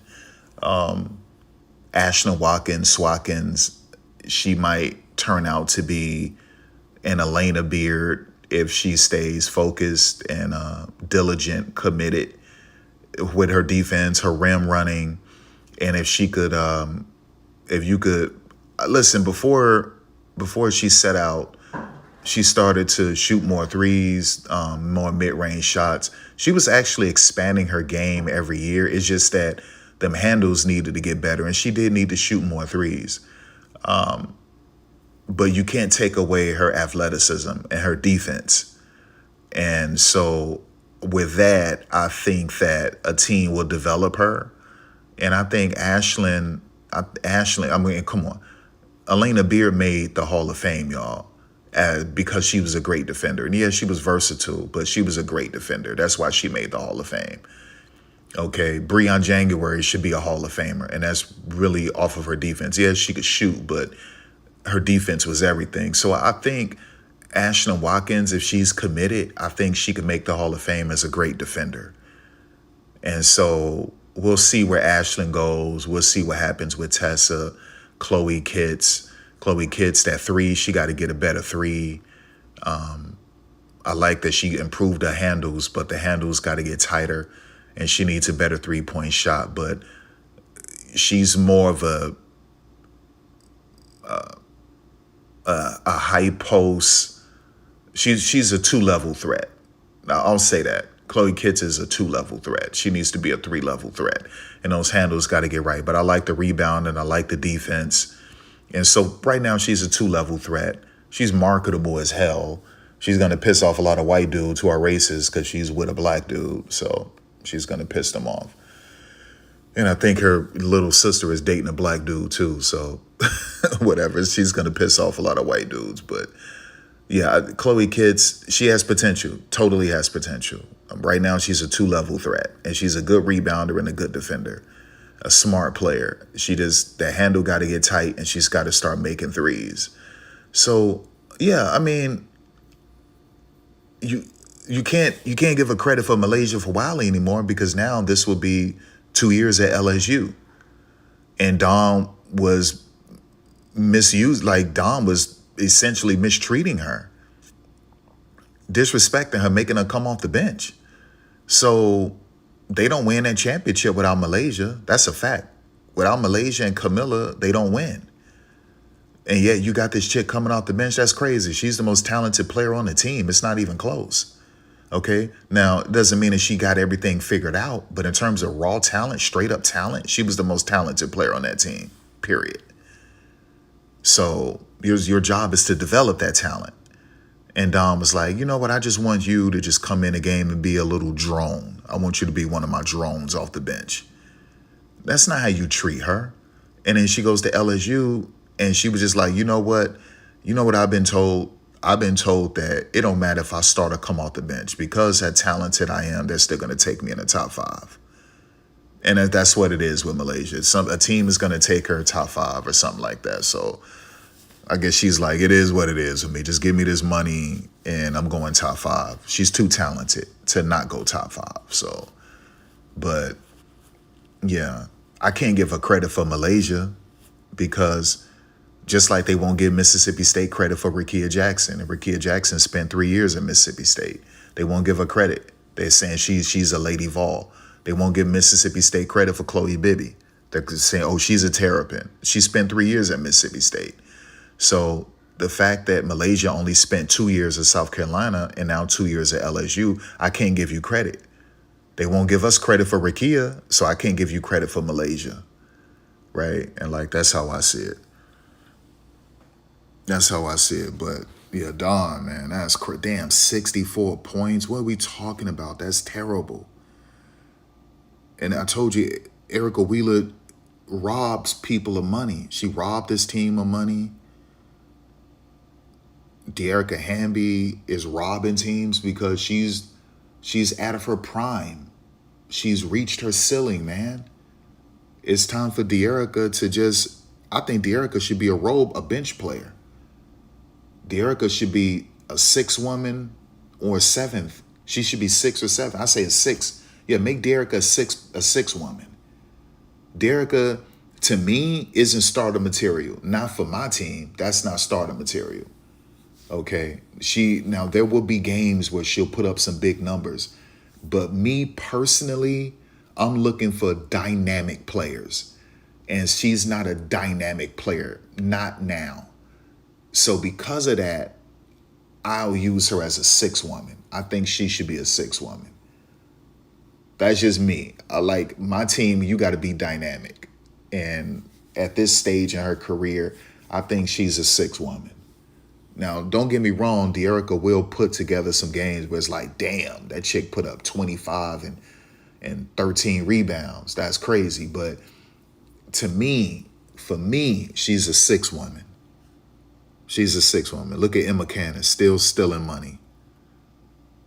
Emma Cannon still stealing money, y'all. Erica Wheeler still stealing money. Robbing these teams of money. This chick robbing teams of money. Crazy. Crazy. And LA was trying to win now. Do y'all know that this woman, y'all remember her from Lord of the Rings, Liv Tyler? Do y'all know that she's black? She got black blood in her. Her dad, Steven Tyler, is part black. Let me get to this game real quick.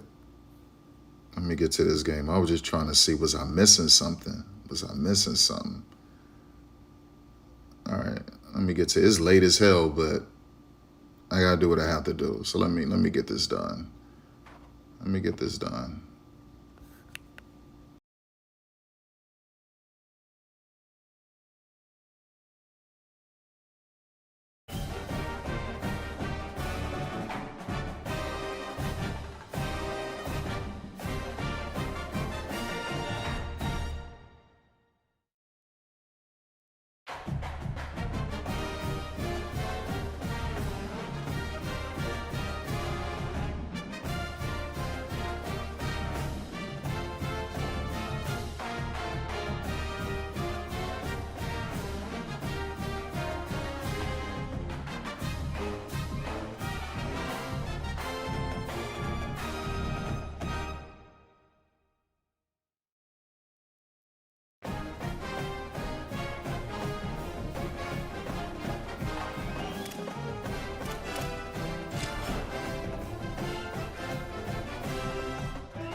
After a compelling season of action, it all comes down to this.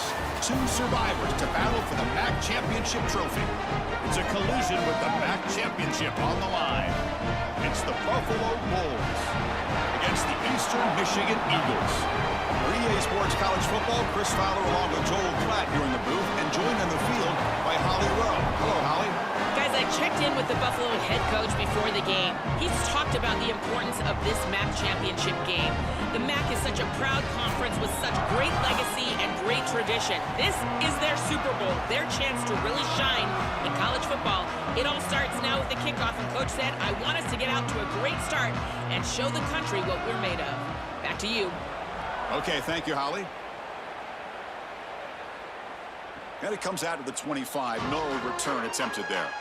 So the Buffalo Bulls offense comes onto the field for the first time today. Well, both these teams have talked about the opportunity for them here today. All the hard work of the season, you come together with a group of guys, and if you win this game, Joel, you can forever be known as a conference championship team. And to do that, your best players have got to put their best foot forward. I've always thought in these games, getting your best players a touch early on offense, allow them to be aggressive on defense, that's the way to establish rhythm and go out there and finally win that championship that you so covet. And they'll be smothered right at the line for no gain. This has always been a pet peeve of mine from a quarterback perspective, is these nondescript run plays against what is clearly a run-oriented defense. You've got to have the opportunity to throw play action, create some sort of little RPO, give the decision to the quarterback and not just calling this on the sideline. Going absolutely nowhere. That would be a loss on the play.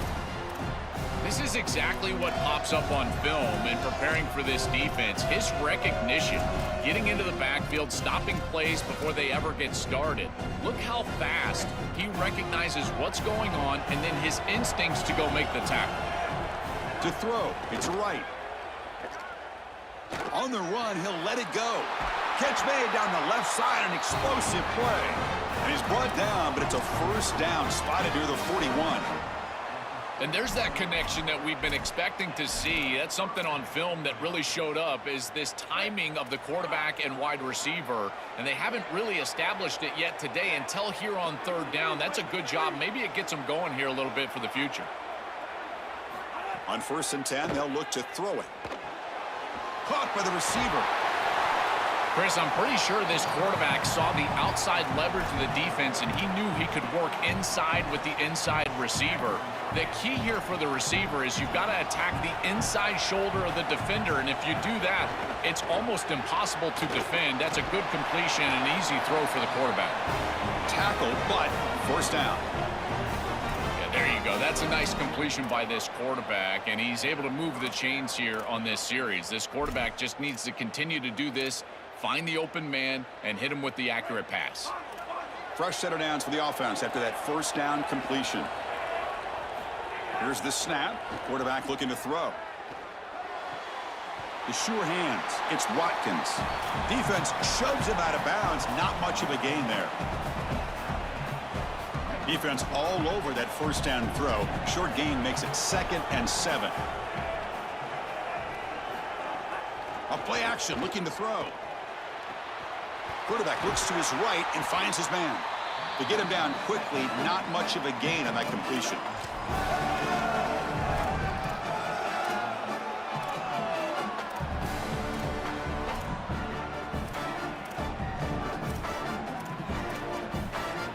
Critical moment of this conference championship. 3rd and short on the 7th play of the drive. And the quarterback tucks it and takes off as a design run. And he's got the first, but hold on. There's a penalty marker on the field. We got to check that out.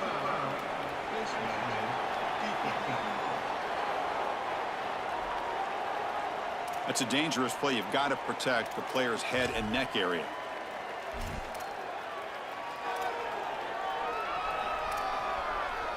Offense has got this drive going now. A killer penalty to extend it. A fresh set of downs now. Looking to pass. It's right. Locates the tight end. It's complete. The gain moves the football to the 6-yard line. It'll be first down and goal. A big tight end who can run after the catch, Chris, that is every quarterback's dream. All you got to do is hit him in stride, and he does the rest. This guy is sensational. Pressure is coming. Oh, and it's incomplete. He flat out dropped what would have been a touchdown. 2nd down coming up now. Well, Chris, it wasn't technically a pass breakup, but there was nowhere to go if he even caught that. And in fact, I feel like he was even hearing some of the footsteps. You can kind of understand the drop because the defense was all over him. Quarterback wants to throw it on second down. Looking to the end zone. Touchdown, Buffalo. Caught in the end zone. They throw for the score. You can't start any better than that as an offense. You get that ball and you go right down the field for a score. You know, a lot of times these offensive coordinators create scripts, the first 10 or 15 plays. They map them out during the week. Well, this one was mapped out perfectly. See if they can convert the point after.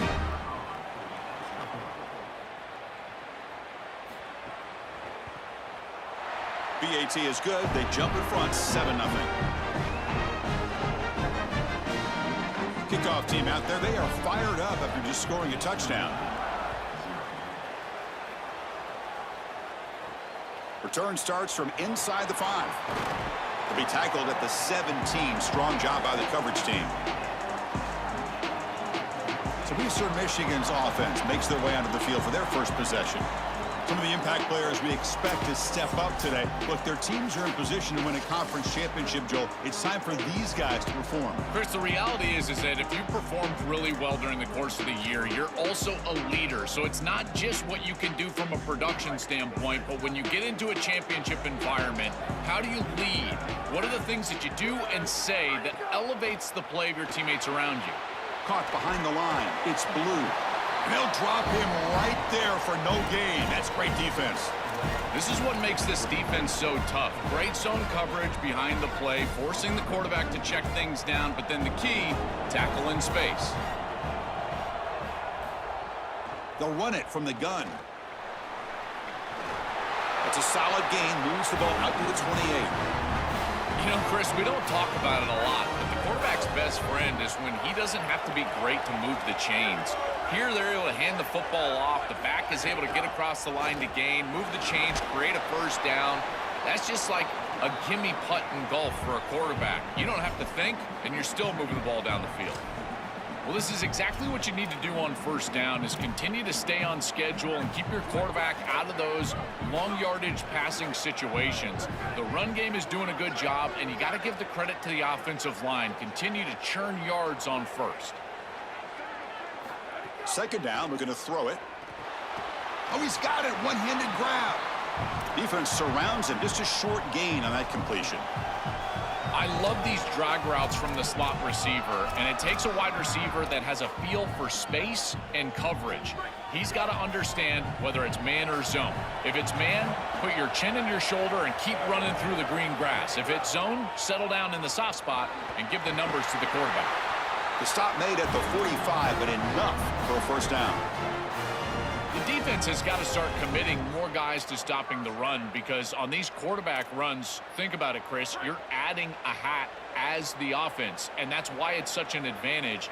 He's obviously got the athleticism to do so, and here he picks up a huge gain. Nice explosive run from the quarterback. And that's a solid gain before the defense able to bring him down. This defense has got to play better up front, in particular on first down. This offense continues to just gain yards on first down, churning out 4, 5, 6 yards, and staying out of obvious passing situations. This defensive line has got to start winning their one-on-one blocks up front. Quarterback looking to throw it on second down. Looking for the tight end, and it's caught. Not much after the catch, but it is good enough for a first down.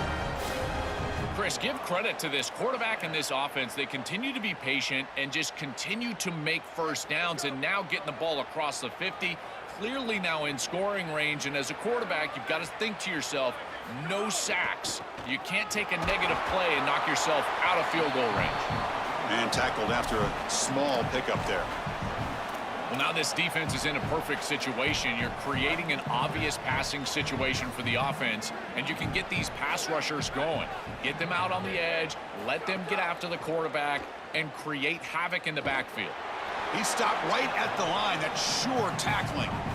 Well, this defense told us they were going to be ready for these completions at or near the line of scrimmage, and that was going to be a big part of their plan, and you can see that paying off here. Good pursuit, good job tackling. It's caught. He's breaking free. That's big. They convert on third and set him up first down from the 32. They better find a way to pressure this quarterback because he's just sitting back there with nobody in his face. If he's got time, he's going to rip them apart, and he does here on third down. They're able to move the chains. This is a nice job, yes, but the defense has got to change something up front. Well, I know every defense wants to play great and get off the field on third down, but they're not giving themselves a chance, and this is happening on first down. You give up gains like this running the football, you don't really have a chance. You're playing behind the 8 ball, and this defense has got to fix that on first down. And he keeps it. Nothing doing in that play. The big D tackle there for the stop. This D-line is just winning the line of scrimmage, and this battle up front, they're being more physical and more aggressive, and the quarterback doesn't have really any chance to gain positive yards. You can tell he's fighting just to get back to the line of scrimmage from the get-go. They're going to throw for it on third and short. And he finds his tight end for the catch. They make the tackle, but the offense set up for the first down in the red zone. Well, this is the advantage of a good quality big tight end, is that he can basically just post up the defense on a third down and you create a first down for your offense. This is the type of mismatch that I think they should exploit the rest of the day. They'll run it here. And that run produces a decent gain. Well, Chris, it's kind of like rinse and repeat on these sets of downs here. Quality run on first down, move the chains on second and third down, and stay on the field. This line is doing one heck of a job, in particular on first down. Keeps it on the draw. And the sophomore able to bring him down quickly.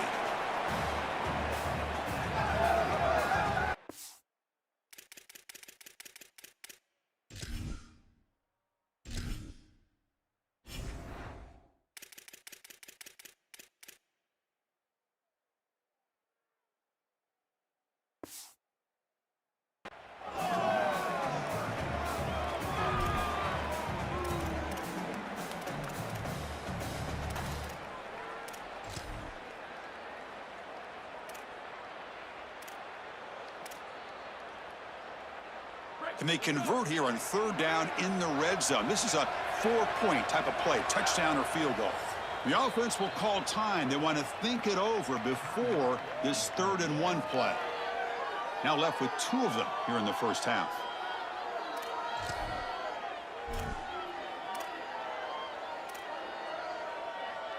So here we go, 3rd down. Defense needs a stop here, try to force a field goal attempt.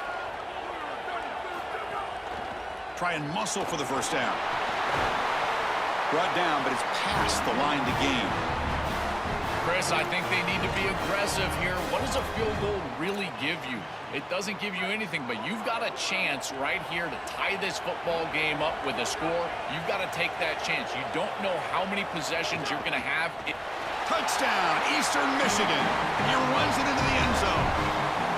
That is exactly what the doctor ordered in this situation. Tight ball game, and they drive the length of the field. Great execution from everyone on the offensive side to go all the way down the field and put it in the end zone. And now a PAT can level the score heading into halftime. And there's the point after.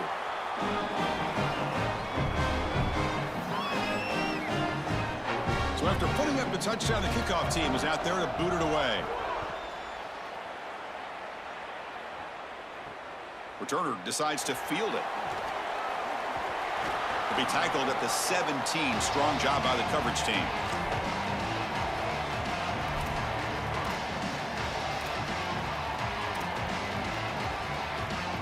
Time for one more play here in the quarter.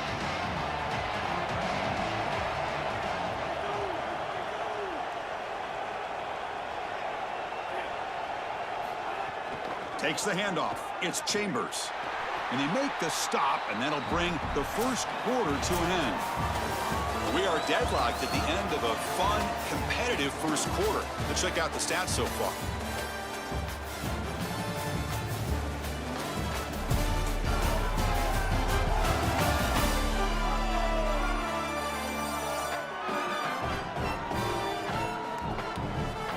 And As we move to the second quarter, we hope these teams will build on a promising start.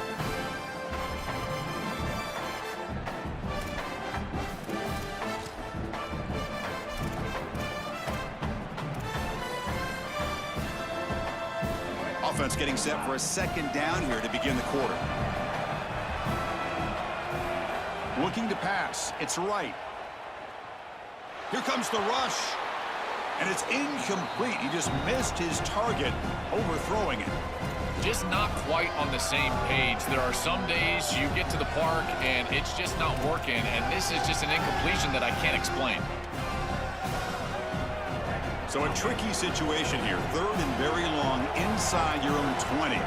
How much of a risk do you take? You know, this defense could be very aggressive at this moment. Here's a screen pass to the running back. He's got some space. Look out. To make the tackle, but it's enough for a first down. Good call on that screen play. Boy, as a quarterback, your best friend in the passing game is a running back that runs clean routes, catches the ball well, and then can make something happen after the catch. And here they're able to get him the ball on the outside, and he creates a first down. This is a really nice job by this back out there. That run moves the ball across the 35. Now it's second down here.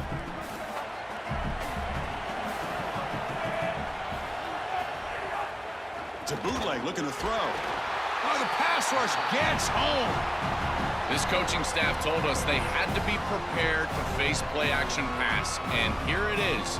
Nobody fooled. They get into the backfield and sack the quarterback. They've got to feel good about that one.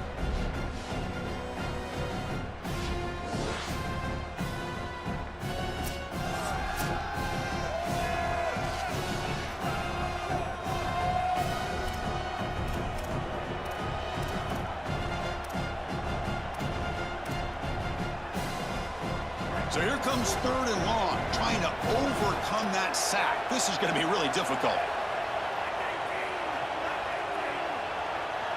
Dropping back, looking to throw for the first down. Lets it fly out of the wideout. It's incomplete. This efficient offense doesn't convert on third down this time. And here comes the punter onto the field. And on fourth down, the punter sends it away. We'll see if he can make a play on this return. Coverage team brings down the returner. And here comes the Eagles offense back on the field. In that last touchdown drive, they just pounded away with the running game. Let's see if they can do it again. A handoff from the shotgun. And he's stopped after gaining 4 yards. So second and 6. These run plays don't look like much, but I'm telling you, they are vital to keep them on schedule, create those short yardage second and third down opportunities. Again, makes it second and medium. Looking to throw here. It's a short completion to the big tight end. And he picks up the first down before they get him to the ground. As an offensive coordinator, I would have this play in my game plan as many different ways as I possibly could. Drag the tight end across the formation. It's the easiest completion for a quarterback in football. And they'll use the ground game here. And the senior able to make the stop after a short gain. Well, the key to third down success is being good on first down. And here the defense does a great job on first down of bowing up and stopping the run. And that's the key to this thing. If you can create long yardage situations, now they have to throw the football. Makes the catch and has space. They bring him down at the 45 at a solid gain to keep this drive going. After the completion, they'll stop to check out an injured player on the field. It's their freshman wide receiver. And the Eagles churn out another first down. And the tight end goes in motion before the snap. And it's caught across the middle. Take it down, but not before he makes the first down.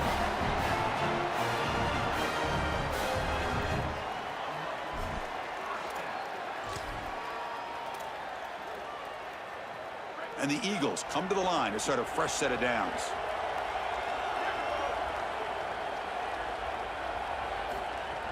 Handoff here from the shotgun. And a decent gain there before the defense brings him down. Body blows, body blows, body blows. You run the football like this, you gain 5, you gain 6, time and time again. That play action pass is going to be at your disposal. You can get to the RPO. Everything on offense becomes easier. This line is doing a great job. This back is running hard. Offense getting set up. Here's second down.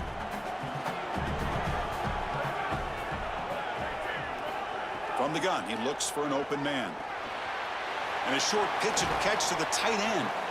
They bring him down right at the 20. This offense set up now in the red zone. This is one of my favorite concepts in football. Just a simple tight end drag route. The key is, as a quarterback, you've got to be on time. If you're on time, you allow that tight end to run after the catch. It's a keeper. He's got headed for the end zone. And he muscles into the end zone. Touchdown, Eagles. Looked like a design run all the way, and the big guys up front do a great job for touchdown. Chris, these type of plays and these schemes are such an advantage for the offense. You're adding that extra player to the run game by having your quarterback carry the football, and it's so difficult to adjust for a defense. And that physicality of that O-line, you're exactly right. They're winning the line of scrimmage. That's an easy touchdown.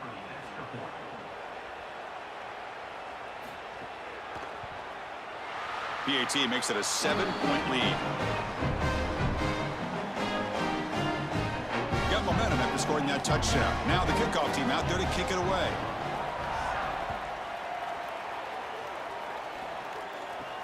And it's fielded. Returner trying to create a big play here. He'll be tackled at the 17. Strong job by the coverage team. Here comes the Buffalo offense back out there. They were forced to punt last time. Can they get this offense going finally? Get some points out of this possession.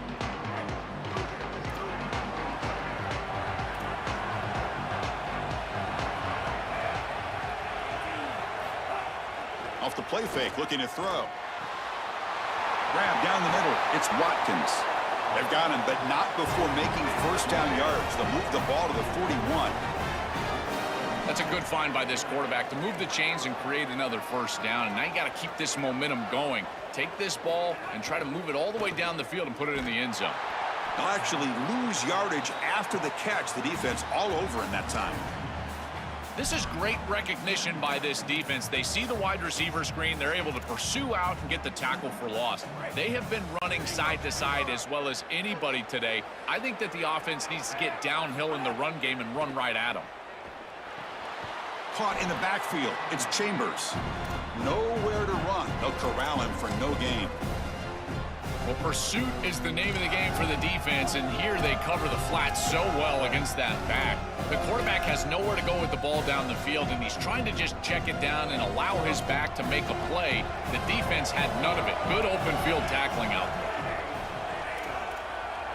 there. Now in third and very long, looking to throw. Hit as he releases it, and the pass ball is incomplete. This offense has got to stay out of these third and long situations. This pass rush is too good, and here, more evidence of that. They get pressure, contact the quarterback as he throws, and now it's fourth down. No fair catch, looking to make a return here.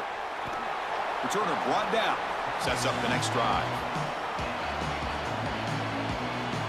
Eastern Michigan's offense is back out there now. The last drive, the passing game, very effective. Moved them right down the field. And the defense make adjustments.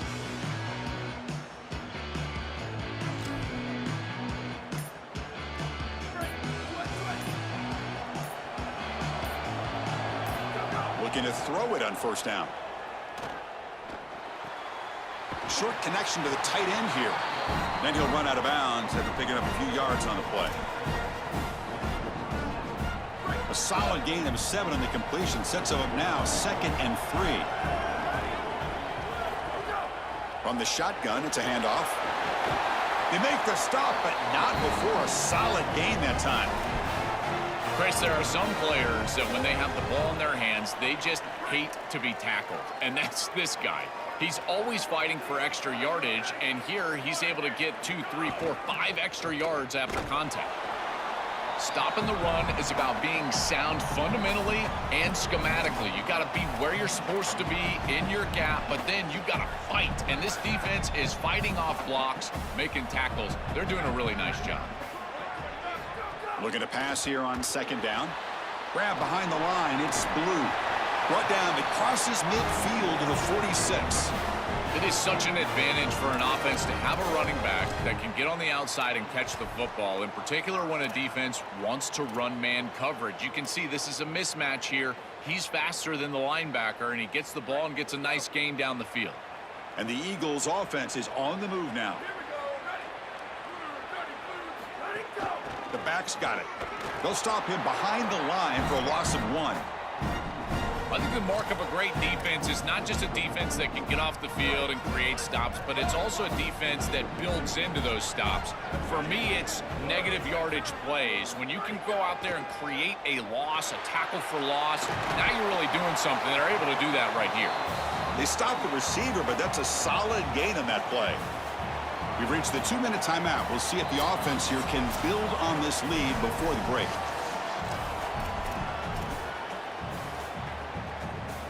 And here comes play number 6 on this drive.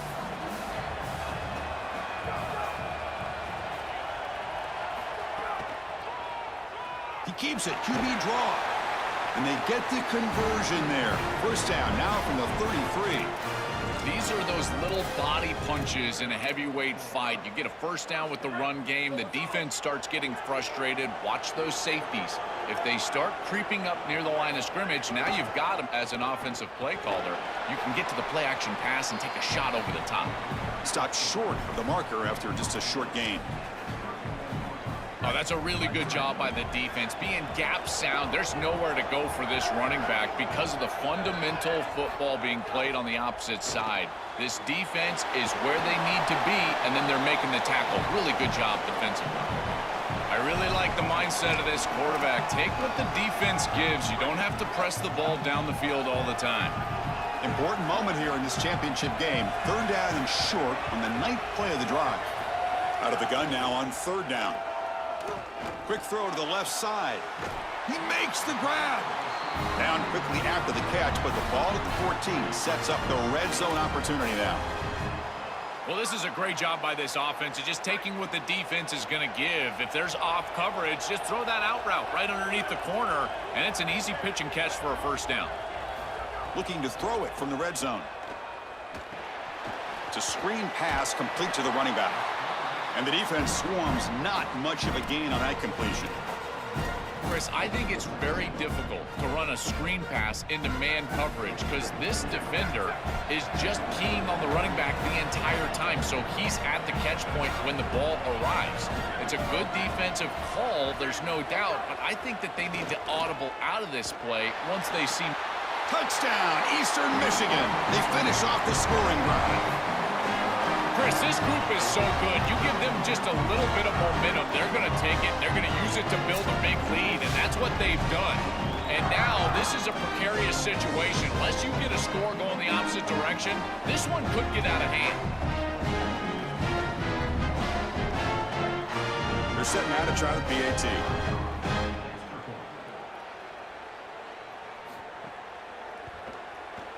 The extra point is good. They stretch the lead a little bit more. So the offense getting some momentum before halftime with the touchdown. Now they kick off in hopes the defense can get a quick stop. Fields it inside the 5-yard line.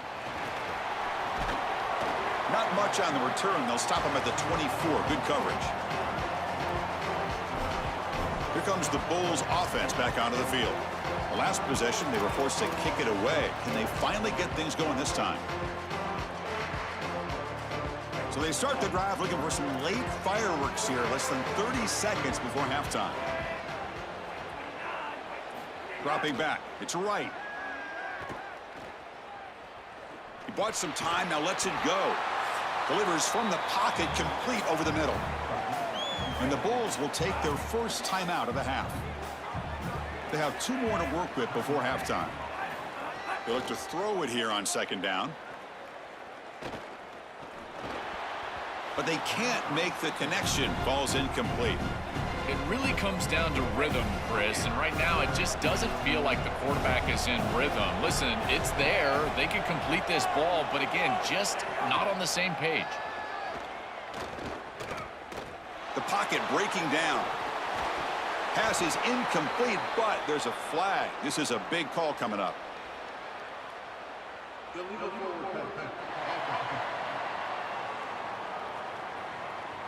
You can't do that. That's an illegal forward pass. It'll cost him 5 yards.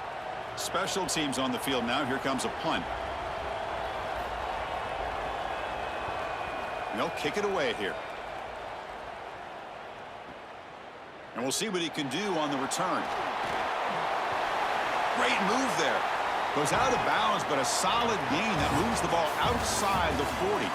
Miller's going to wrap up the first half here. Let's kick it now to Kevin Connors with our halftime update.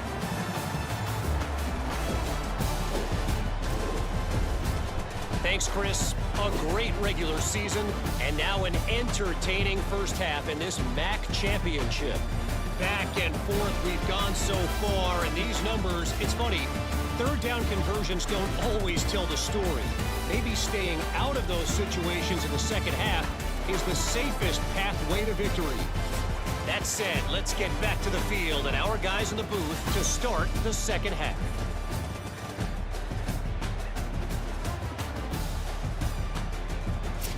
All right, thank you for the update, Kevin. Appreciate it. All right, let's get the second half going now. The kickoff team is out there. And here's the return from inside the 5. And he's tackled at the 21. That's where the drive will start.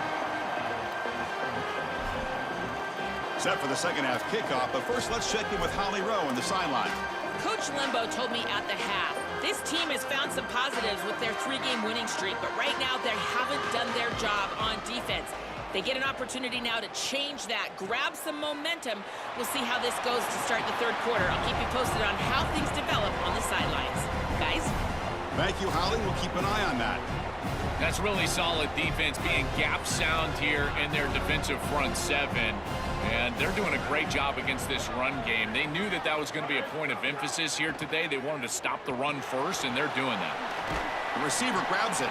He's brought down quickly. A short gain gets them a few yards closer to the marker.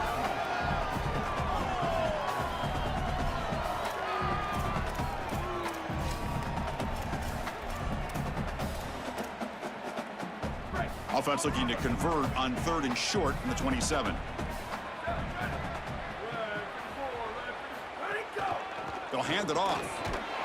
Tackle, but only after picking up a fresh set of downs.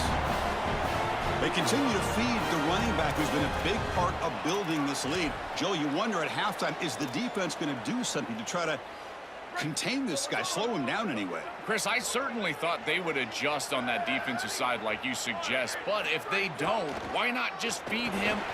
Got an opening here. Tackle's made, but not before he makes the 43-yard line. This drive is going now.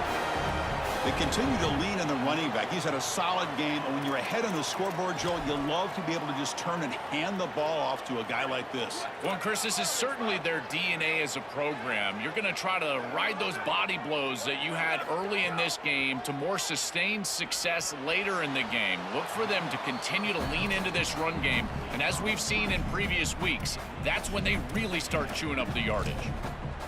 Just have to make a better throw than that. It's quick game. It's a slant. This is an easy throw, but if you jump at it, a lot of times it's behind the intended receiver, and here that's clearly the case. Quarterback looking to pass here on 2nd down, and it falls incomplete. Chris, I think he's a bit rattled here. Sometimes you see the mechanics falter, and in particular footwork, and you can tell that the game is moving too fast for the quarterback, and that's what I'm seeing right now. He's not stepping through his drop. He throws this off his back foot, and it's totally inaccurate. It's incomplete. The defense rises up and gets the stop against this very efficient 3rd down offense. And the Eagles will send their punt team onto the field. And on 4th down, the punter sends it away. And that punt carries into the end zone, so a touchback. The Buffalo offense is back out on the field now.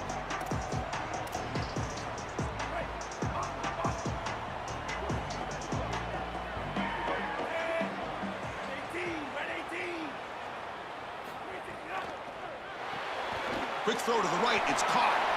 Sees an opening. Tackle made at the 37. That's a solid gain. Ball moves to the 37 on the game. It's first down. That's a good find by the quarterback. These early first downs within the series, they're so important to establish momentum. And now you've got to take that momentum and carry it with you. Try to get this ball down the field and go get points on this series. It's something I love about this defense is their discipline. Look at them stay in their rush lanes, get a nice stop. Second down after that run on the previous play. Dropping back. It's right.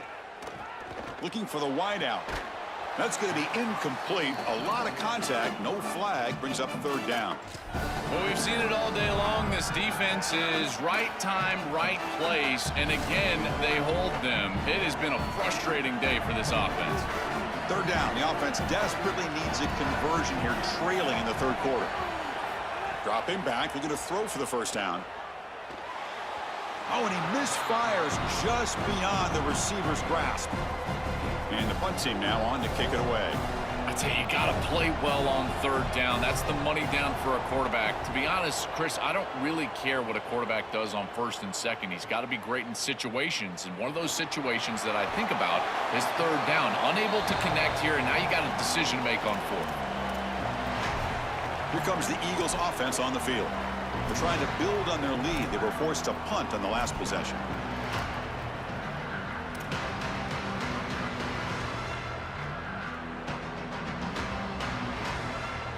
Here's the option play.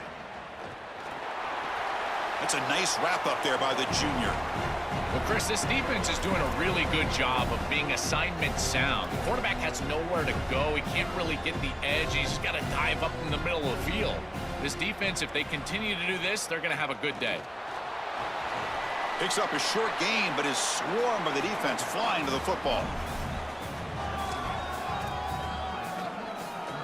So the offense faces a third and manageable here from the 25-yard line.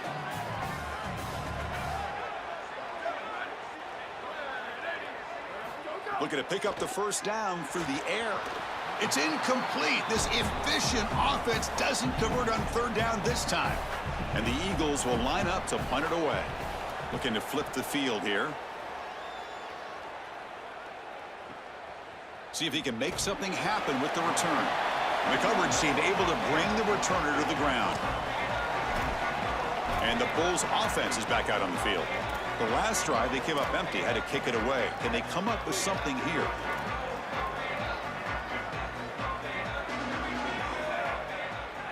Looking downfield. It's right.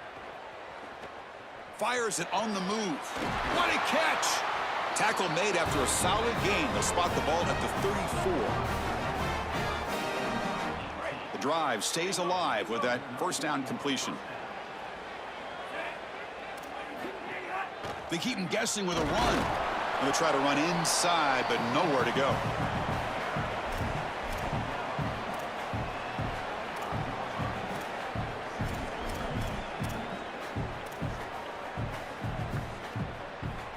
Second down play coming up for this offense.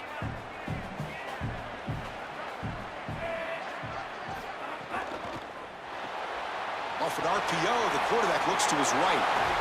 He'll be taken down, but he does have first down yardage. What an advantage for this offense that they have players that they can dump the ball off to on short completions, and then they can take it yards after the catch and create explosive plays. And here, again, it's about timing, getting the ball out quickly, and then the playmaking ability of these players on the outside. Chris, this is what I love about the RPO. Look at this. It's just an easy concept, but if you make the right read, you get it on the left flat, and it's a nice little completion. Offense in a good spot here on 2nd and 4 after the 6-yard completion. Quarterback looking to connect with the receiver here. Grab behind the line. It's Chambers. Brought down for a loss after the completion. Not what they were looking for.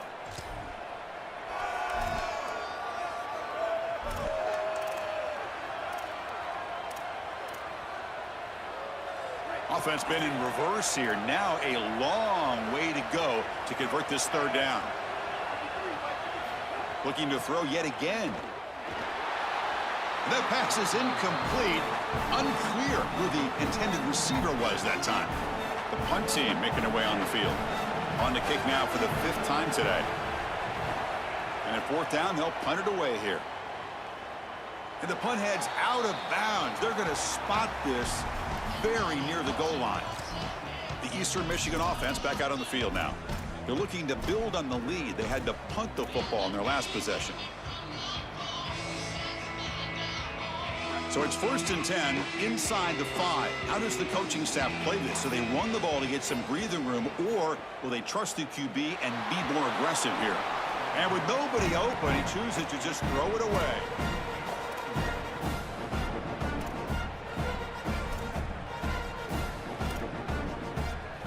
So 2nd and 10 after the previous play. And the wideout goes in motion. Quarterback wants to throw it on 2nd down. The offense able to fall on it and avoid the turnover. Got lucky that time. Well, Chris, sometimes you just get a fortunate bounce, and right here, that bounce for the offense was tremendous, but also credit the hustle of the other players. They're trying to get blocks, and they're in the area so they can recover that fumble. Stop for no gain. Excellent tackle. Chris, I like the idea here offensively of getting the ball to the running back in space and allowing him the opportunity to make somebody miss. He just couldn't do that. Give a lot of credit to this defense. They're playing with great pursuit and leverage, good tackling in space, and now it's 4th down. Good effort by the return man. They get him down, but that's a solid gain in the return. Here comes the Bulls offense back out of the field. They came up empty on the last possession, forced to punt it away, and they begin to click now.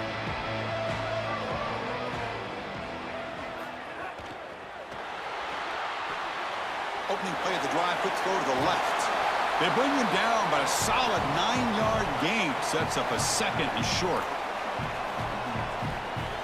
A lot of options here on 2nd and short. Will they take a shot or try to pick up the 1st down?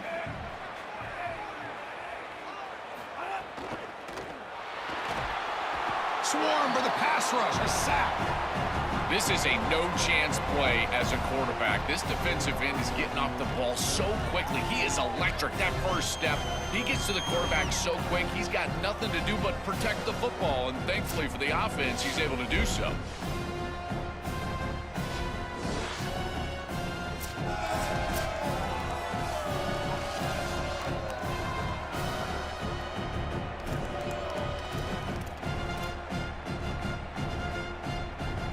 Third down. This offense could really use a conversion here, down multiple scores.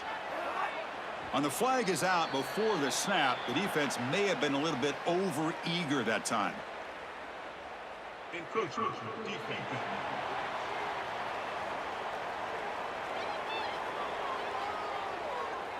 Mental mistake by the defense. That'll cost him 5 yards. So the offense comes up now on 1st down thanks to that costly penalty.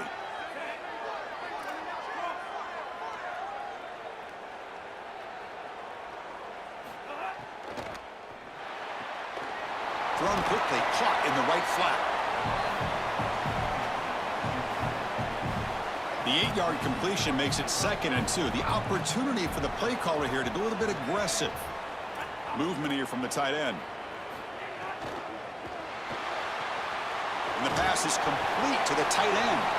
And he's brought down, but he does have enough for the 1st down. A new set of downs after that completion. Pre-snap motion from the offense. Out of the shotgun, he'll hand it off.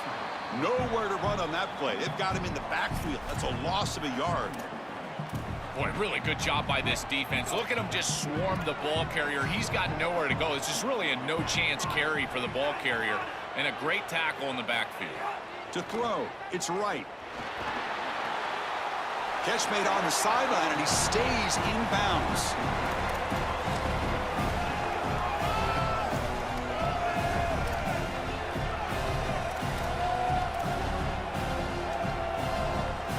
Not going to be easy here. Backed up a long way to go for a 1st down. Looking to throw it on 3rd and very long. And he cannot hold on to the ball. That's going to bring up 4th down. Really good timing from this secondary. The contact arrives right when the ball arrives, and it's able to dislodge it. Great job from them. Incomplete pass. And the punt lands out of bounds. Let's see exactly where they'll spot it here. And here comes the Eagles offense back on the field. They were forced to punt it last time. Now they're looking to respond and add to this lead. So the drive begins here backed up at their own 9. And looking to throw now on first down. A screen to the wide receiver. And he'll maybe get back to the line of scrimmage, but no more than that. And following the catch, we'll get a stoppage here for an injured player. So 2nd and 10. Got to create something here to avoid a 3rd and long. There's some pre-snap movement. Back in motion. 2nd down. Looking to throw it. Caught behind the line. It's blue. Defense reacts quickly. A very short gain on the play.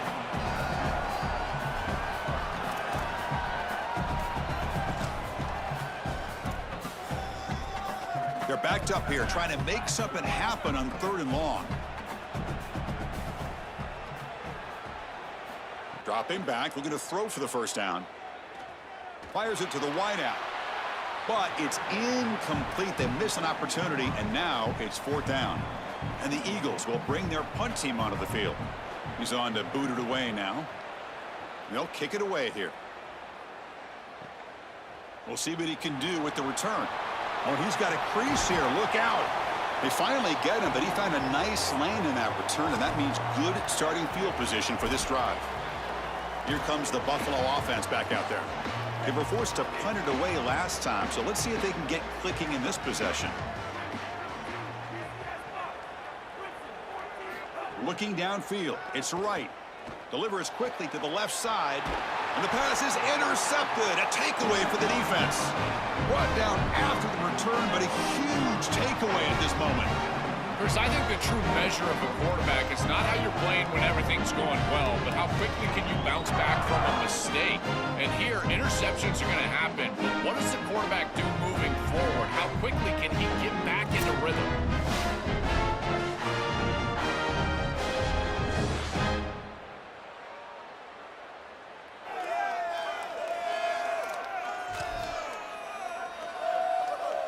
So here's the first play of the drive now. They begin at the 41. On 1st and 10, looking to throw. Short pass, finds the tight end. They stop him, but this offense is threatening now at the plus 43. These drag routes are so difficult to defend, in particular when they're thrown with the proper timing and ball placement. The wide receiver can just run right through that ball, and now he's got a full head of steam, and he's able to get the first down. And the ball is handed off out of the shotgun. Defense stops him short of the first down marker, and that'll do it for the 3rd quarter of play. Eastern Michigan has the lead here. So after 3 quarters of play, it's a pretty solid lead. Let's take a look at our game stats, how we got here.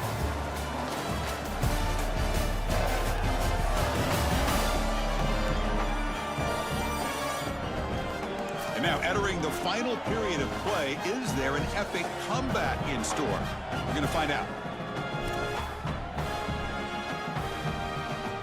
Here we go, first play of the quarter. Offense setting up for a 2nd down play. And now the running back's got it again. And the defense smothers him for no gain.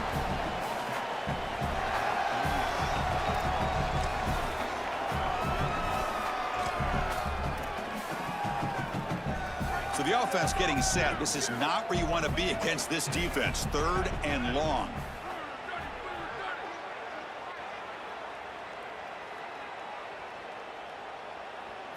Dropping back, looking to throw for the first down. Finds that big tight end for a short pass. And they get the conversion there. First down now from the 33. Boy, anytime you can convert a 3rd and long, that is a huge plus. And that's a great play call from this offensive coordinator. And then really good execution from the quarterback. You've got to stand in there, find a good option, the right matchup that you want, and then deliver an accurate pass. And he's able to do that for a nice conversion. First down for this offense. And they'll stop him after a short gain.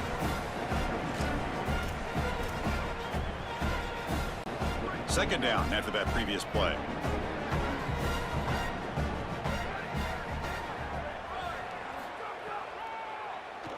And he keeps it. That's a nice tackle there by the senior. I know it doesn't look like much, but I really like that play. Chris, first of all, you're getting yourself in a more manageable third down situation, and the entire point of this thing is to move the chains. So creating this situation is not bad for the offense. So the offense faces 3rd and short from the +26. Might be 4-down territory, but let's see what the call is here. Looking to pick up the first down through the air. Cannot connect. Incomplete, and now 4th down. So the decision is to not go for it, but settle for 3. Here comes the field goal team. And the importance of this attempt, if he makes it, it's now a 3-score game. Knocks that one right down the middle. And that will extend their lead even further. It's a nice job capping off that drive with points, and that kick was beautiful. Right down the middle. Some serious confidence for this kicker going forward. So after adding to this big lead, they'll set to kick it away.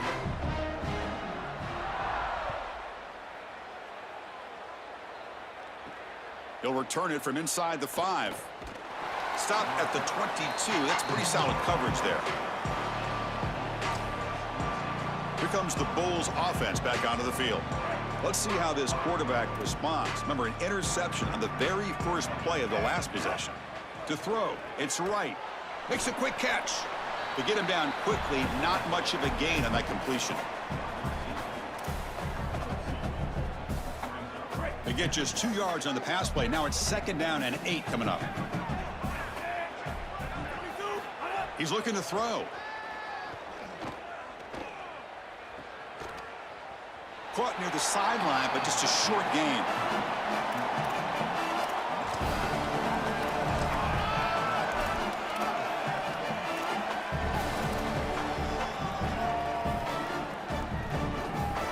And it's a wildcat look here as they try to convert on 3rd down. And it's a direct snap. Pass ball is incomplete, but there's a flag. Will it keep the drive alive? Personal foul. Roughing the passer.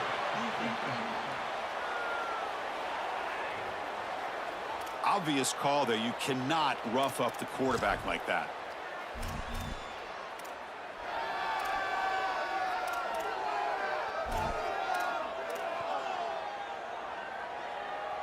So a new set of downs to work with after the roughing the passer penalty on 3rd down. On 1st down, it's play action. Makes the catch. It's Hill. They drag him down after a big gain. Ball moved all the way to the 38. Fresh set of downs. It's 1st and 10.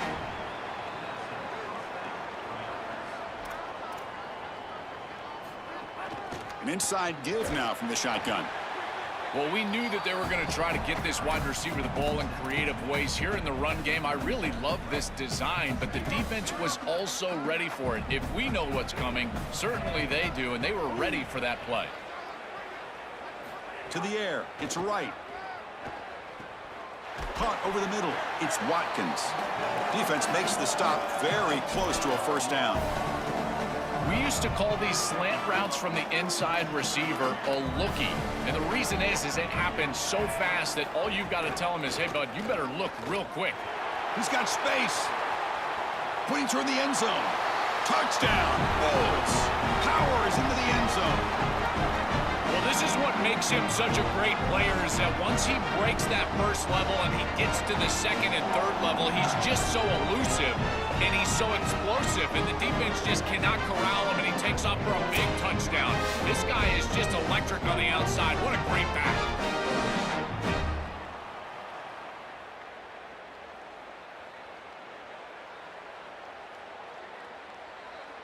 Now they line up to kick the extra point.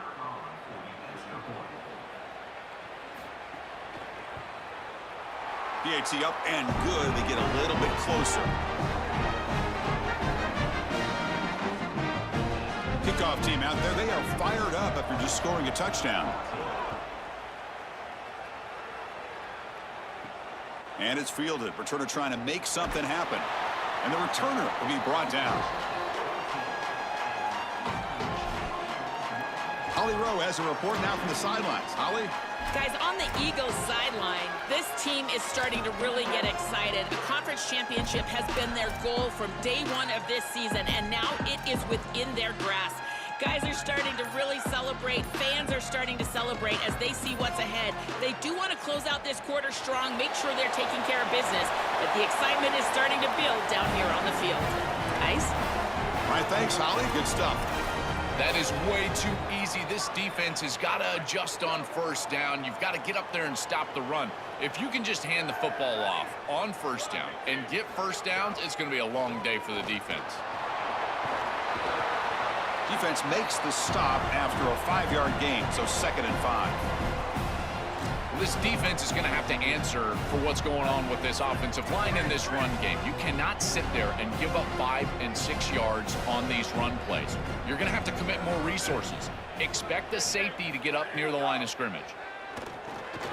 Here's a throw underneath to the tight end.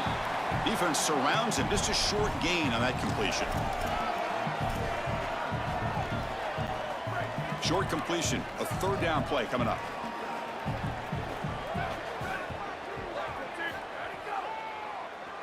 Keeps it on the draw. And the Eagles pick up enough yardage to move the sticks. This defense has to adjust. You can't just allow them to run for first downs. You've probably got to commit more resources to stopping the run. Look for more middle closed defense. That means a single safety in the middle of the field. You put an extra hat in the run box in order to stop the run. And the defense able to hold him there to a short gain.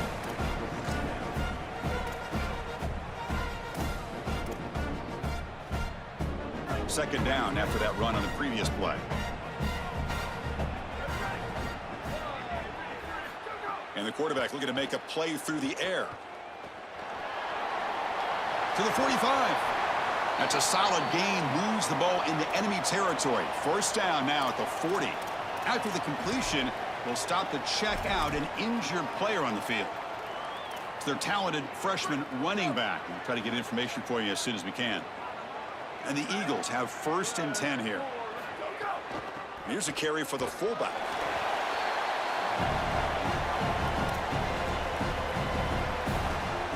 Second down after that run on the previous play.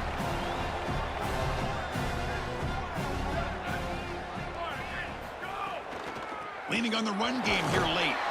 The sophomore with a strong tackle there. And the Bulls will take their first timeout of the half. They still have 2 more to work with here in the final quarter.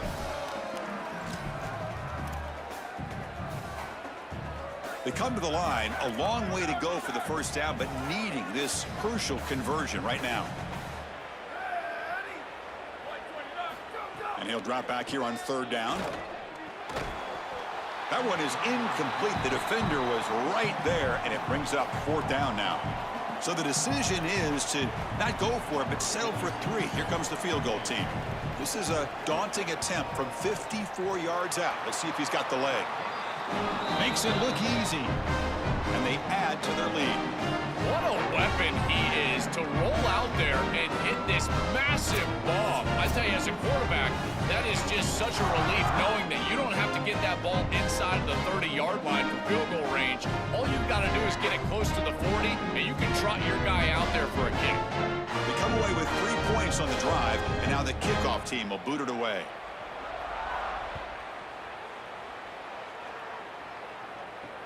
Returner looking to make a play here.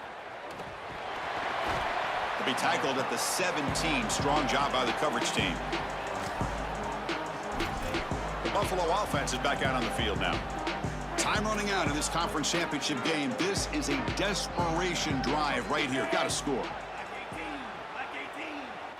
Scanning the field. It's right. Looking to scramble. Quarterback on the move, trying to make something happen. Offense getting set. It's 2nd down. A play like that can be so frustrating for a defense because, Chris, it's such a good play by the quarterback. He's able to get what he can get, create a more manageable down and distance, and he gets down and avoids the big hit. As a defense, you would at least love to get a big hit on him outside of the pocket, but they're unable to do so. So off the incompletion, it sets up a 3rd down and 3. Looking to pick up the first down through the air. Defense is coming after him. Oh, they trap him for a sack. The offense stays on the field down multiple possessions. Easy choice. Trying for a fourth down completion. Looking for a late deep throw.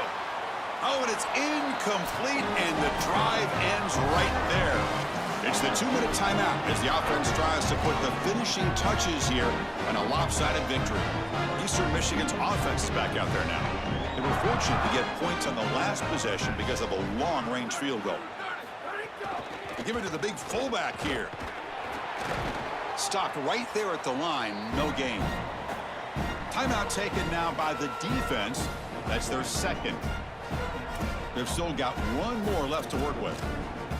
What a great feeling it is. You're on the field, running the clock out, headed towards a victory. This group has been outstanding all day long. Big credit to that offensive line. I feel like they've been good in pass protection, and here showing they can be good in the run game as well. Handoff to the fullback. And they try the middle, but stuffed for no gain. And now the defense will spend their third and final timeout. Strategy session before this third down play. Nothing going with the running game on those two plays. Now it's third down and 10.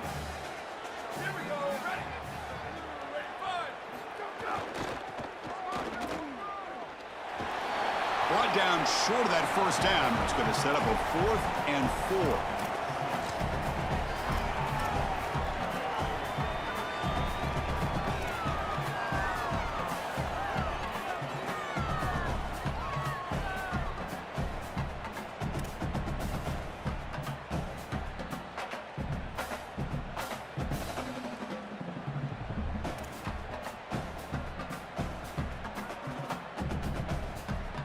The decision is not to go for it on fourth down. Here comes the field goal team.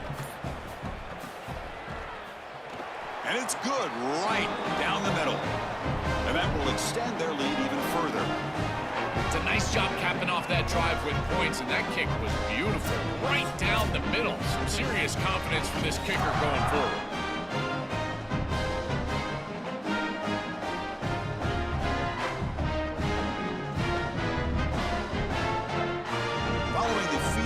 Kickoff team is out there now.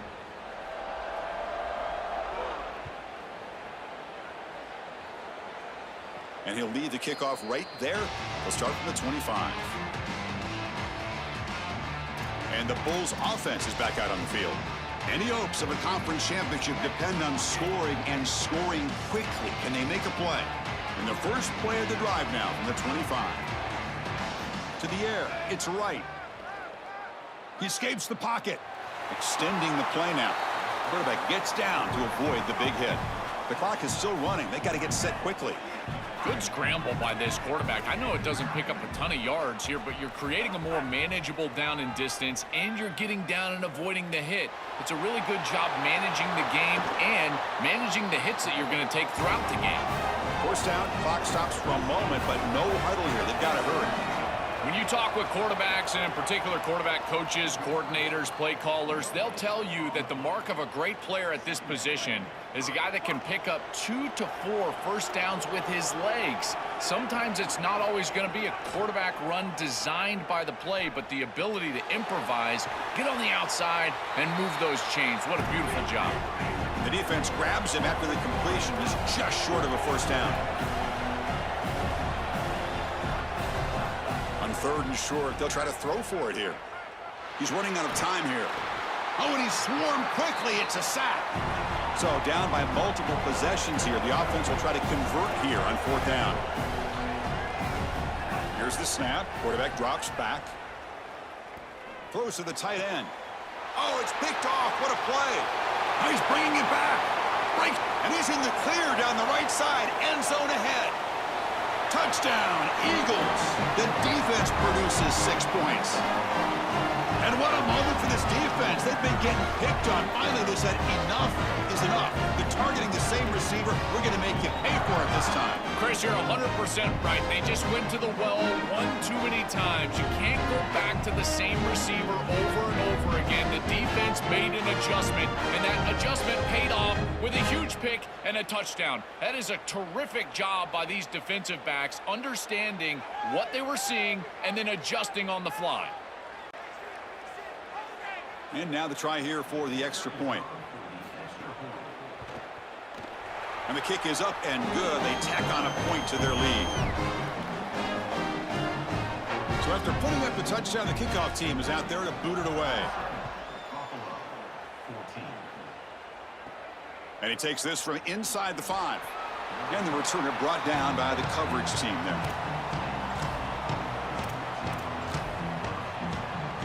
Here's the first play of the drive now, backed up at the 15.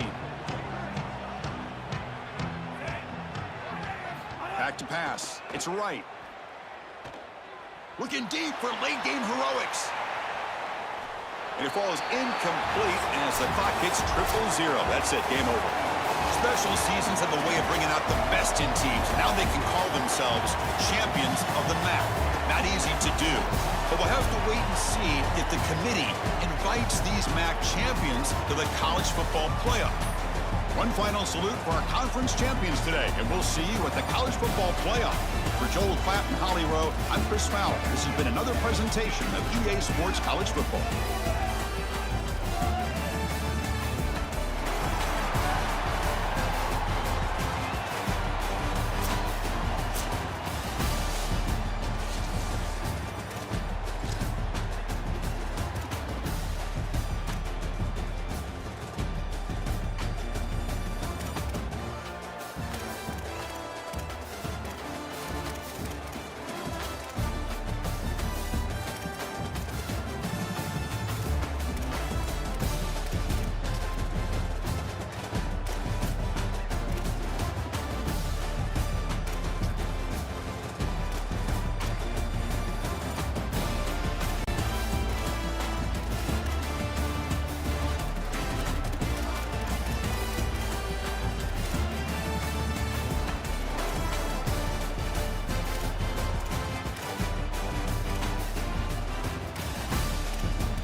Greetings and welcome to a very special moment on the annual sports calendar. The Heisman Trophy ceremony presented by EA Sports.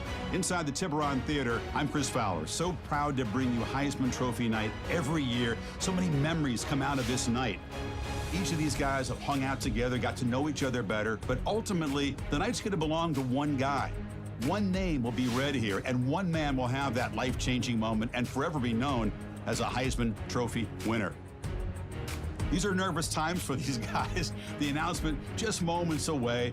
They've gotten to New York City, not by focusing on it, but once you're here, man, they want to win it. And every past winner has told me this is really a nervous time for them. They're this close to the trophy, but will they get a chance to lift it? It's an honor, of course, to be a finalist. All these guys have enjoyed their experience, but ultimately, the night belongs to one man. We're about to find out who's going to be this season's Heisman Trophy winner.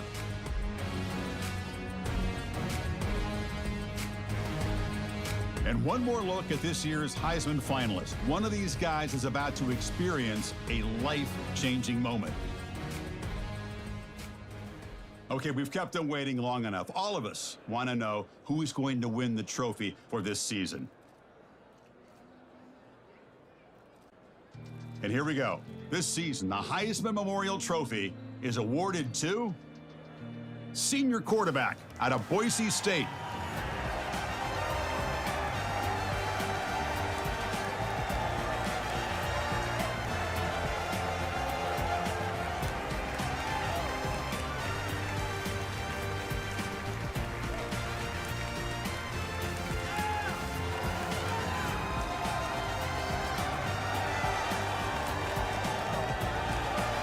And one final congratulations to the newest member of the Heisman Trophy fraternity. This season will forever be known as his Heisman season.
Glad to have you with us from Thomas Robinson Stadium.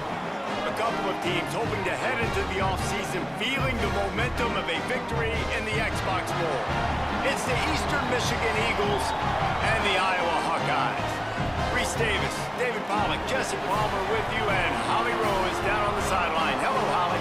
Hey guys, the Eagles head coach told me before the game, the motivation for today's game is clear. Play like we belong. He told his team in the locker room, nobody believes we can compete with this bigger team, stronger team, but we're going to show them a team that plays together with the chemistry we have can win against anybody. A really fired up team out here running onto the field right now. You can sense they are highly motivated to show they belong today. Reese? We'll keep an eye on that, Holly. The Hawkeyes offense will go on the attack first. Guys, it's been a long season. These two squads have had their fair share of battles, but today, David, they have a chance to end the season with a W. Yeah, and it's a little bit old school, right? With the bowl system, not as much to play for, but you get to put that uniform on again. And it should mean something. You had the bowl prep. You got to have some fun in a different city, Jesse. Now you get to go out and attack this game. And it's another opportunity just to finish the season, right? To go out with a win. Both of these teams have taken this bowl game seriously. They've prepared. They feel like they're both ready to go. Winning this game is important to build momentum for next year, and also you want to send the seniors out with a W.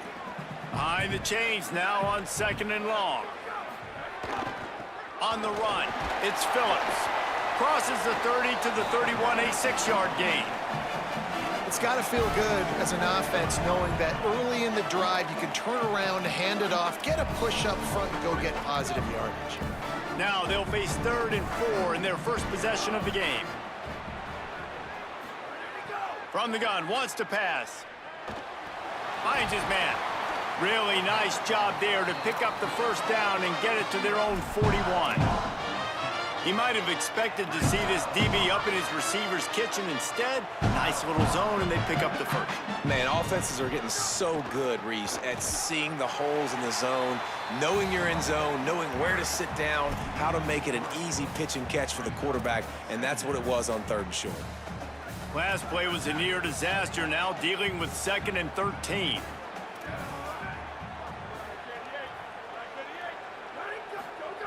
Back to pass. Fires to the tight end.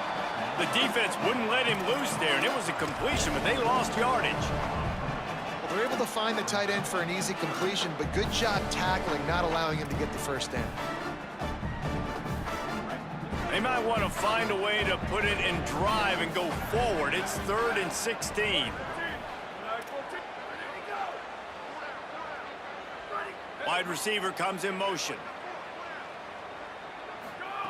On 3rd and long, you'll have to turn it loose deep. Got a man in the middle. They got him free for a big gainer down to the 43. We knew coming in that they wanted to push the ball down the field, and they waste no time getting at it. And I love that, man. I love being aggressive early, setting a tone, sending a message to my team. Listen, we're going to attack down the field. You better be ready for it. This offense comes out, gets the big completion way down the middle of the field. And a good, solid pickup before the defense cuts him down. Got 6 on 1st down. Now a lot of options on 2nd and 4. Might as well stick with him. This time the defense was ready, and they stop him in his tracks. And, man, the big fellas up front, they don't get a lot of credit. They don't get talked about a lot unless it's negative, but they're the big component, man. They've got to get some push, to get some running lanes, get this running game going. They're the ones that make it go. Quick screen to the speedster out wide. Doesn't quite make it to the first down marker. He's a yard short. Here comes the field goal unit as they'll try to take the 3. Looks as if this will be a 51-yard attempt. It is good. And that'll put the first points of the game on the board. It's 3-0. And he'll take that first drive. Like, you wanted a touchdown, but you gave the people here at home something to cheer about on that first drive. Move the football enough to get your kicker an opportunity and to put 3 on the board.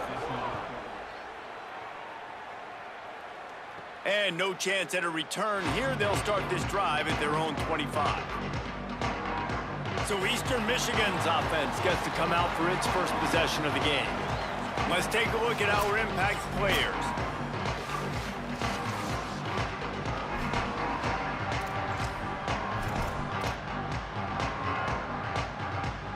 Offense working from the pistol.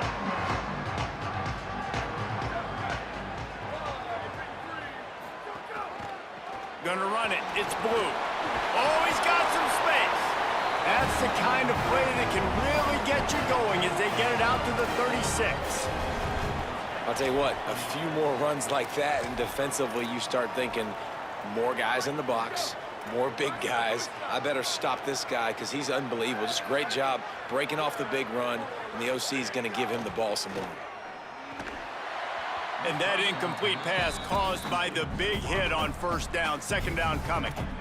Not many receivers like to get hit. They just don't, okay? They're prima donnas. That's what they are. That's who they are. Nice job by the defender. You could tell he was catching the football. He was going to put a hit on him to make sure he had to think about something later, and you could see the ball pop out and fall to the ground. Great job on the containment and the tackling. They stop him for no gain. Such a great job by the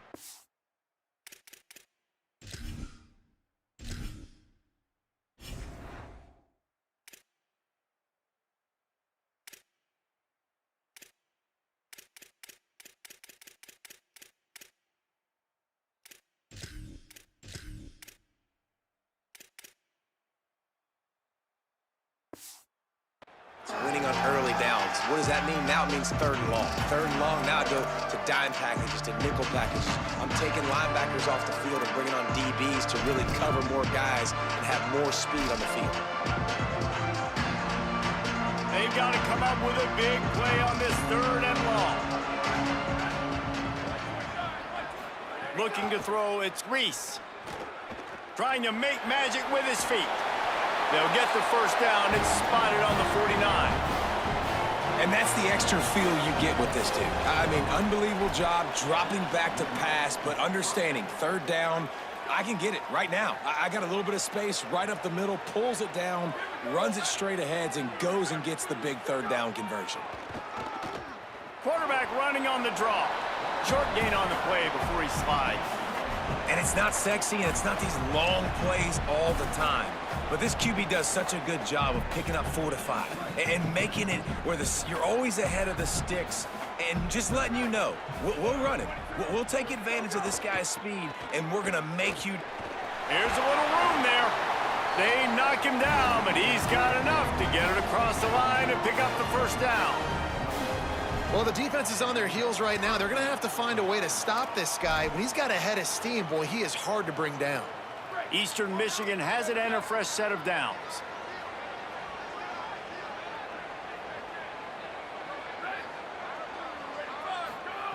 Looking downfield on first down. Gets it out fast. He's brought down, but there's a flag on the field. Let's see which way that's going to go. Personal foul. Baseline. Defense. It's been said over and over, you have to protect players' head and neck area. This penalty, so important at the college level.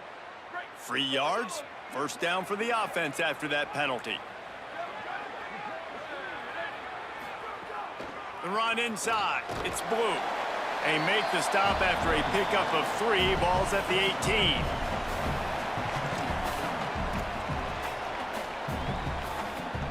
After the productive first down play, it's 2nd and 6.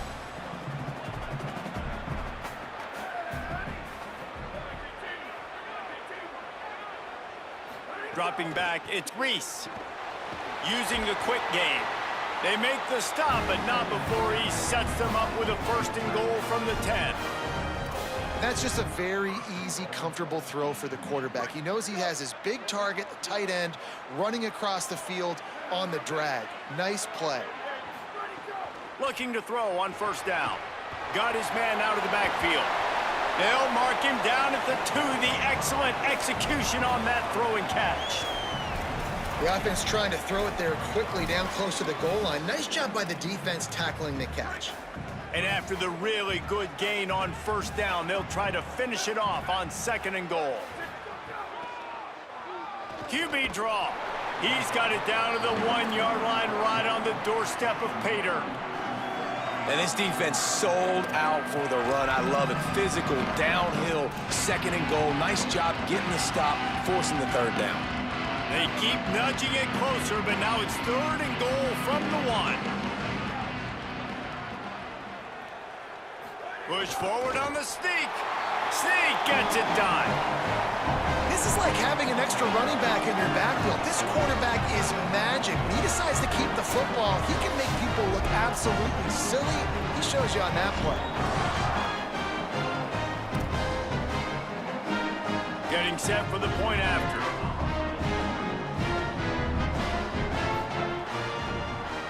And the extra point is good, and it's a 4-point lead.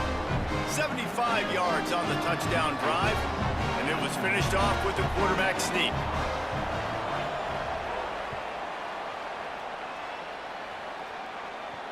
Here he comes from inside his own 5. Not a whole lot of room to operate on that return as the coverage unit was there and ready. The Hawkeyes offense heads out to start this drive. A little bit of feeling each other out. They're down 7-3 as they open this drive.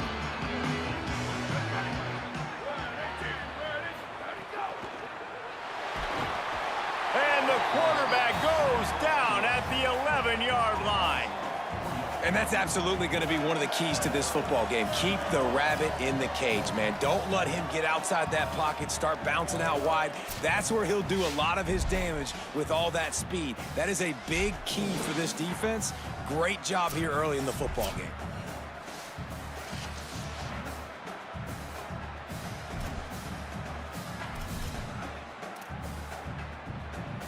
And the Hawkeyes trying to find their way forward after the big loss on the last play. Some early movement along the offensive line, and they'll walk it back. False start on offense. The officials offer the deal, and the coach accepts it. They will take the penalty.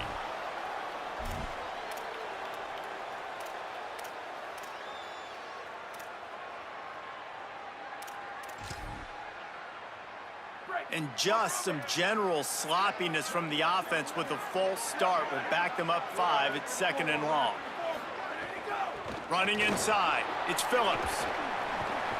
They make the stop, but not before he takes a chunk out of what they need to move the sticks. And I know it's not a first down, but I still like the way they ran the football here. Just try to make the next third down manageable. Try to get it where it's not as predictable. I think the offense did a really good job being smart there, taking what the defense gave them. Rush is on him.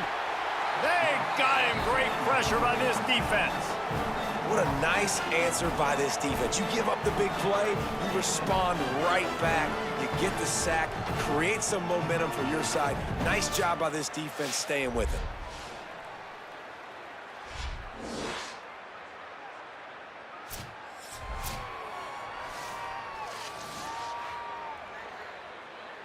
The Hawkeyes will try to pin them back with the punt. 3 and out and not much choice but to get rid of the ball. He just wanted to get it out of there from his end zone. Here's the return. They make the stop, and that is exactly what you want out of your punt cover unit. The Eagles offense now ready to start the drive. Off to a good start here and back to work now with a 7-3 lead. He leaves it with the back. Following that run, we have a player who is shaken up. That's the sophomore running back there taking a look at, and Holly Rowe will let us know what's going on the sideline. After picking up a couple at 2nd and 8, he might want another play.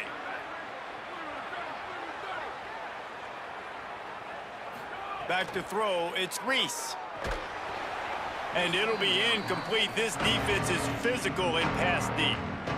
Hey, man, if you're going to force incompletions when the QB's throwing the tight end, you better be physical. Nice job with the hit, forcing that incompletion. Some third down conversions tougher than others. This one, a long one on third down from the 43. Here's the snap, ready to cut one loose. Just couldn't find any room, and he wound up throwing it in reverse. They lost yardage.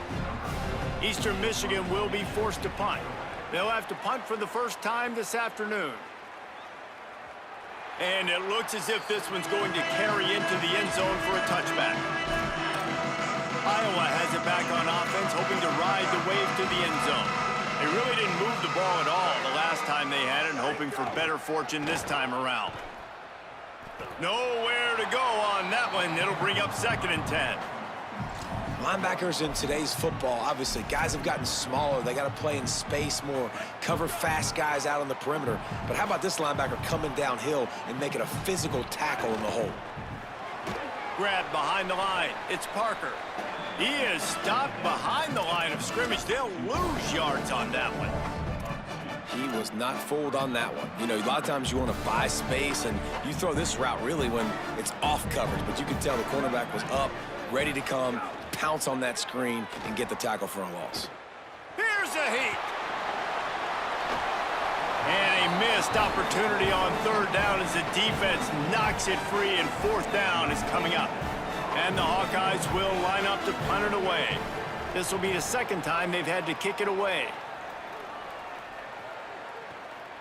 He will not make a fair catch. Field the punt and bring it back. They're able to put a stop to that return right at the 30-yard line.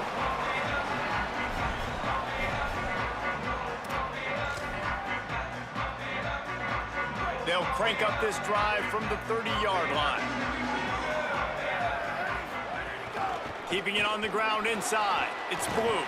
And after the tackle, we are headed to the end of the 1st quarter. That's the end of the period, and Eastern Michigan has the lead. And we've come to the end of the 1st as we take a moment to check out the stats so far.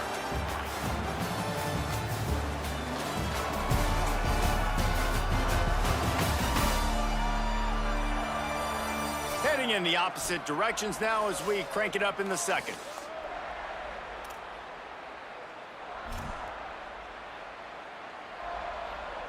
Win with the running game on 1st down, now back at it.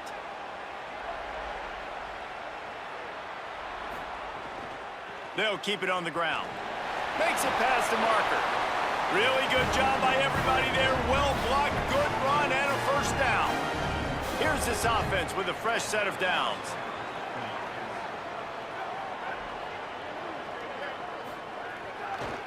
Looking for space. It's Blue. Defense right there to stop him in his tracks, and they get nothing on that play.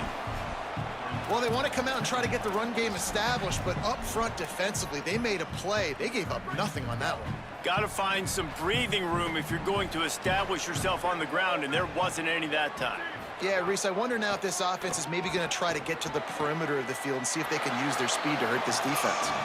On the run, and he'll slide to avoid the hit. A nifty pickup there. Man, the evolution of the quarterback position. Basically, you should call them running backs who throw the ball really well now. And guys, you know the other thing that happens here is that sets up the next play because you've sort of left the defensive line gassed trying to run down the quarterback.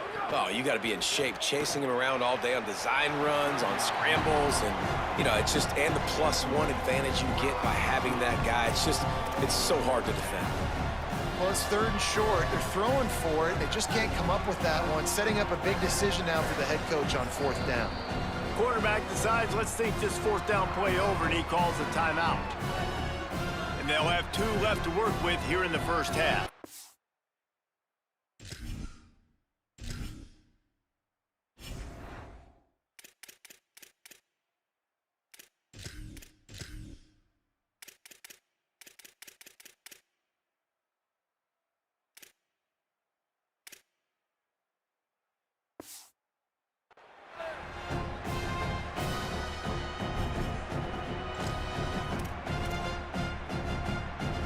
Boy, if they don't convert this 4th down, there will be questions to be answered. He'll try to throw and pick up the 1st down.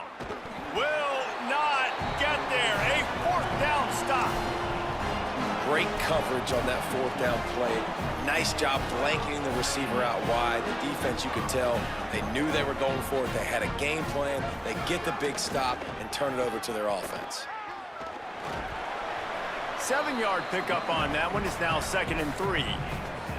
Good spot after that 7-yard pickup on 1st down. It's 2nd and 3. He'll run it again. hauled down, but they'll move the sticks as he picks up the first down. And I like the thought process on offense here early in this game. They're giving their bell cow the ball early and often. There are a lot of coaches that outthink themselves, and they think, you know, we're going to throw the ball to set up the run instead because everybody on defense knows our guy is the focal point. But this offense is just keeping it simple. Let's just give our best player the football early in this game, and let's just get him into a rhythm. The Hawkeyes come to the line with a new set of downs. And it's incomplete. If you're going to take a hit like that, you might as well hang on to the ball. Well, this defense knew coming in they were going to see some RPO and they were going to see some quick game. A nice job there taking the throw away from the quarterback. Working well behind the sticks on second down. Using his legs, it's Phillips.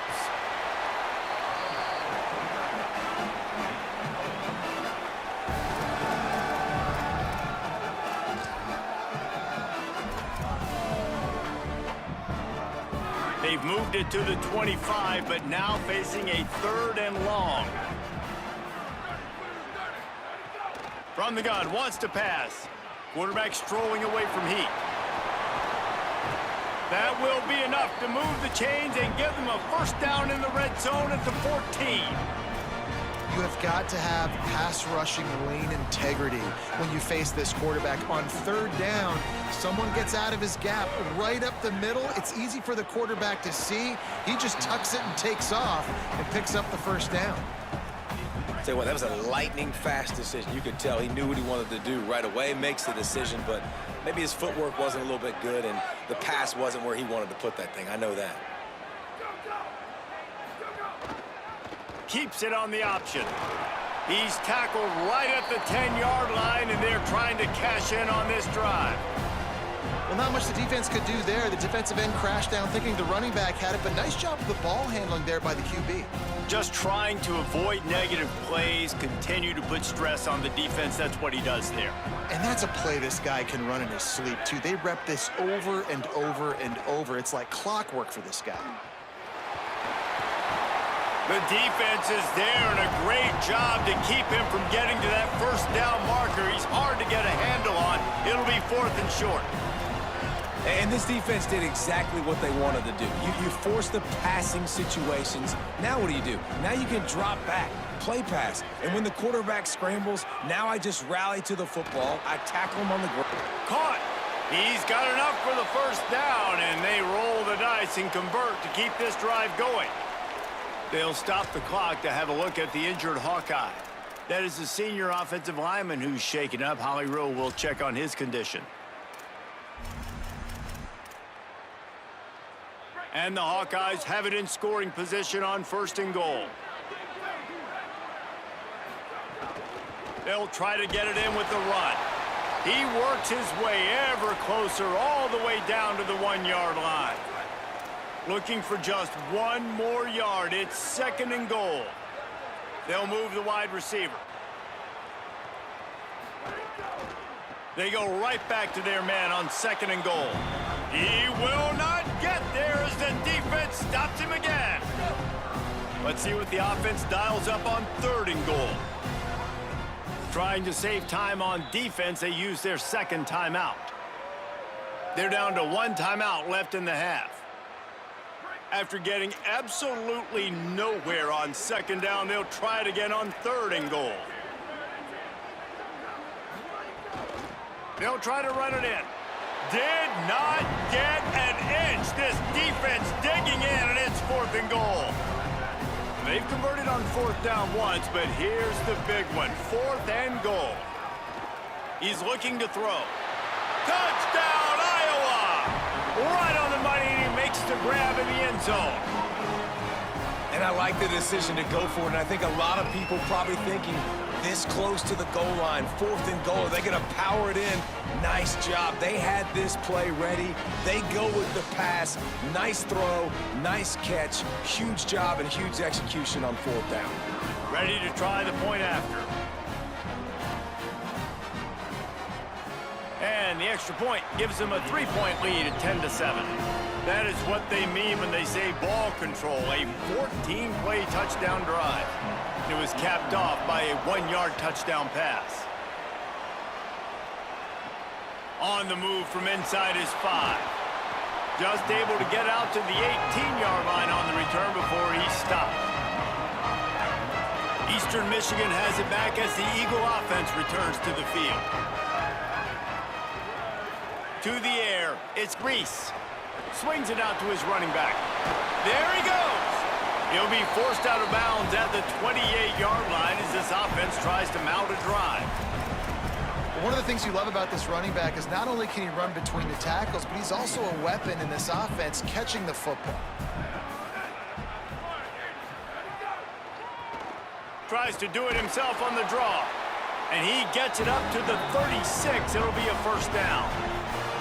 And as a defensive guy, man, when you play a QB like this, that will take off and run and has the speed to make you pay, it just limits what you can do. It limits the amount of coverages. It just makes you play a lot more hesitant. And you can see right there, man, the guy's got speed. Interested to see how this defense continues. Oh, what a play. It's intercepted.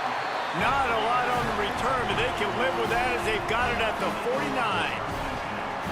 And I tell you what, when defenses play zone, all eyes are on the quarterback. You have a zone to drop to, but you're setting on the quarterback, reading his eyes. Great job by the defense, understanding the ball was coming out, breaks on the football, goes and makes the INT.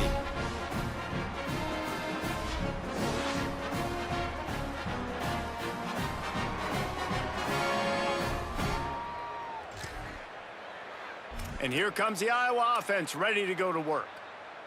Took the last drive in for a touchdown. They'll try to do it again on this one.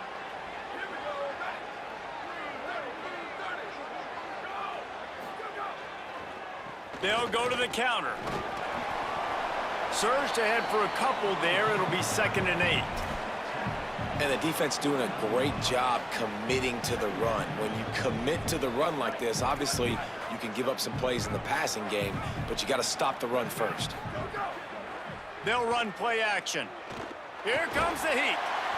Oh, and he got drilled as he just got rid of the football. And listen, there's nothing wrong with play action for this offense, but man, you got to protect. You got to sell that run.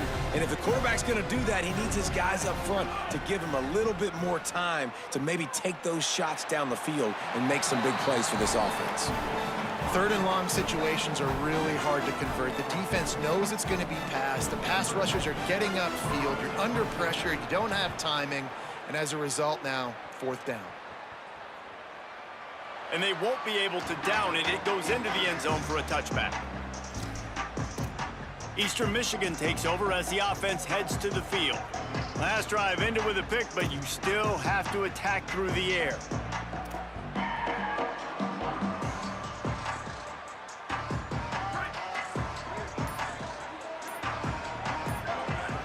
To the air, it's Reese. Oh, they're after him. He's got him. Just what they were looking for to get this drive rolling. They're out to the 35. Nice job by the quarterback, pre-snap and post-snap. He knew the defense was going to be playing zone coverage, and there was no doubt in his mind where he was going with that football. So much for the tough field position. One play, and you're already to the 35. Looking to throw on 1st down. Makes the grab down the middle. Stopped after a good pickup, and he'll be just a tad short of the 1st down. Just a quick rhythm throw there and really good use of the tight end. Yeah, good use of the big fella. I mean, go through your progressions real quick. You can't find anything. Get the easy gain. Don't take a shot down the field all the time. Take those shots later, but take those easy, wide-open opportunities to get some positive chunks. Well, the running back did a nice job there, keeping his feet moving. He was able to drag some defenders with him to get that 1st down. The Eagles have it with a 1st and 10.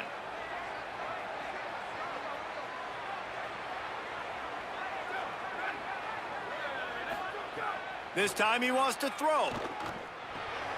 He's got his man. Boy, that was a precision play all the way around. Throw, catch, tackle, bang, bang, bang. Nice completion here to this wide receiver, and you're going to see this receiver line up in different spots all over the field all game long. Defense has got to keep their eye on where this guy is because they know he's a big part of this offense's success. Keeps it on the draw. He slides down, and he's got enough to convert the 2nd and short.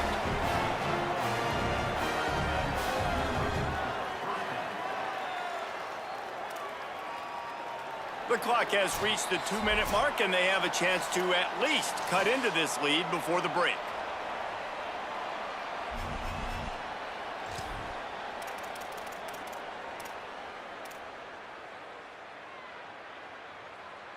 And the Eagles kept this drive moving on the ground, now back to work.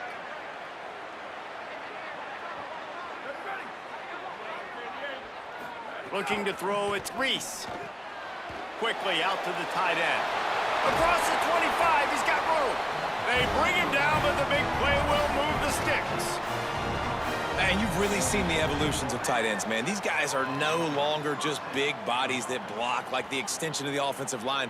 They're more like receivers, and I love when the quarterback gets it out of his hands, and then you just watch. They can make plays. They can run people over. They can now run around people. Like, so nice to have these tight ends.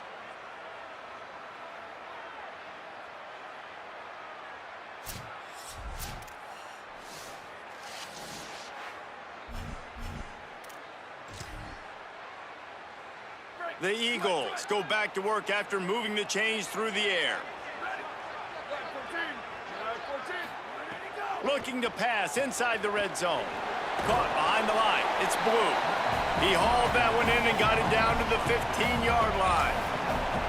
You know, sometimes even a short game like that can be used to set up something bigger later on. No doubt, Reese, they can pump that and take a shot down the field. And don't worry, they're going to go back to that same play because they know this guy with the ball in his hands is dangerous. He makes one guy miss, he can take it to the house. He just carries it face long into a brick wall and has nothing to show for it again. 3rd and 6 yards to go. He'll set up to throw. Makes the grab in their space. Works his way to the 4-yard line, and they'll have it 1st and goal.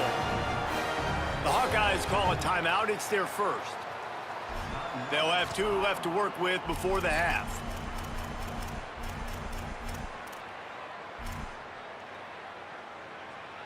And a chance to really carry momentum with them into the locker room if they can take the lead here. 1st and goal. Draw play, quarterback keeps it. Iowa spins his 2nd timeout here. And they'll still have 1 in their pocket for what's left in this first half. Then you hear about run blitzes. This is exactly what a run blitz is. When you know the ball's coming up the middle, you want to bring those linebackers, get them closer to the line of scrimmage, and fire. Right when the ball snapped, he's coming downhill, doing a good job creating the loss. That linebacker really knew what was going on. Fired that thing out in a heartbeat, but it's incomplete. 2nd and goal, no dice for this offense. If I'm on offense right now, I'm thinking about who are my mismatches? Who are my big bodies out wide that I can throw them the football and they can make a play over top of somebody? They're going to throw it on 3rd and goal. A little release to the back. Could not make his way to the corner. Now the Hawkeyes will call their 3rd and final timeout. And they won't be able to stop the clock again for the remainder of this half. Now on 4th down, they'll settle for a field goal try. It's good. Easy call for the refs. And that'll tie things up as we head toward halftime. And you want a touchdown and you want to be aggressive, but man, right down the middle, that obviously gives me some confidence down the road that I can trust this guy.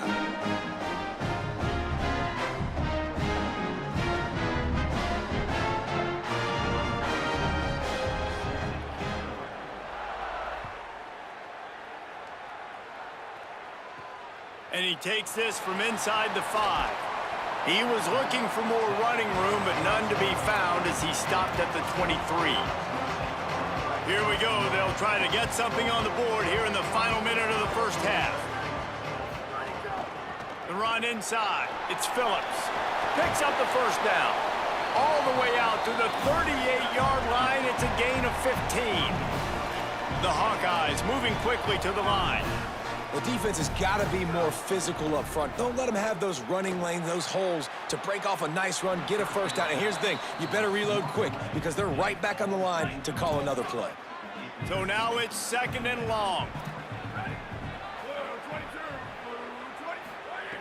Looking to fire. Here's the pressure.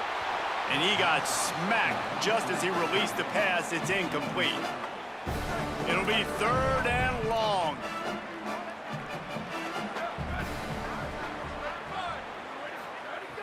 From the gun, wants to pass. Throws to the wideout. For the third straight play, the pass falls incomplete. And the Hawkeyes will punt it away on 4th down. He's going to try to flip the field with this one.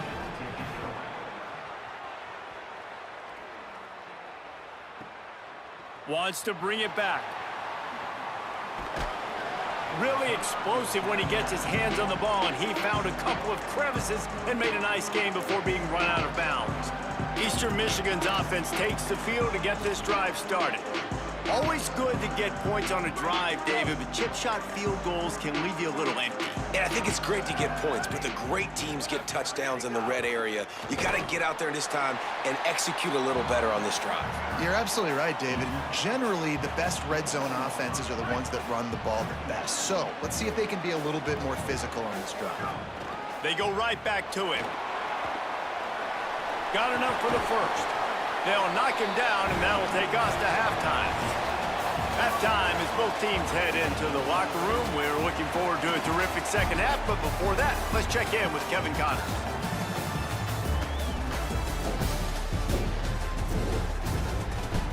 Bringing things back to your game, one more refresher on how the first half went down. And talk about a good, competitive game so far. Not saying this has been the best first half we've seen in the history of these two programs, but they've matched each other's intensity, and the result has been, well, a good, competitive game so far. They don't call me the most creative man in broadcasting for nothing, you know. For now, let's get back to the guys in the booth to start up this second half. Thanks for that breakdown, Kevin.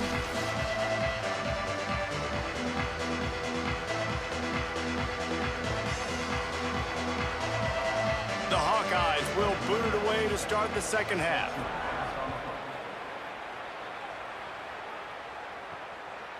And he's coming out of the end zone. Tackled and brought down right at the 20-yard line. Good coverage there. They'll stop the clock to have a look at the injured Hawkeye. The freshman running back being attended to. We hope he's able to get back in the game shortly. Holly Rowe will keep us up to date. The Eagles offense now ready to start the drive. They'll open this third quarter with a run. Tripped up at the 25 after picking up 4. Draws are such a smart way to take advantage of fast defensive linemen that want to get upfield and get after the quarterback. It keeps them honest, makes them realize they got to play the run too. Great play call. Maybe a crease. Out to the 36-yard line after gaining 10 on that one. And, you know, big chunks like this don't happen unless you commit to the run game. You got to get those big boys up front into the game, understanding I want to knock people off the football, create some holes like you do here for my running back, make the game easy. And just wedges it ahead a bit before he's brought down.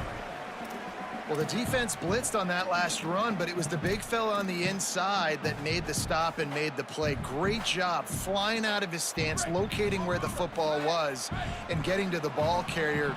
Really good job at the point of attack.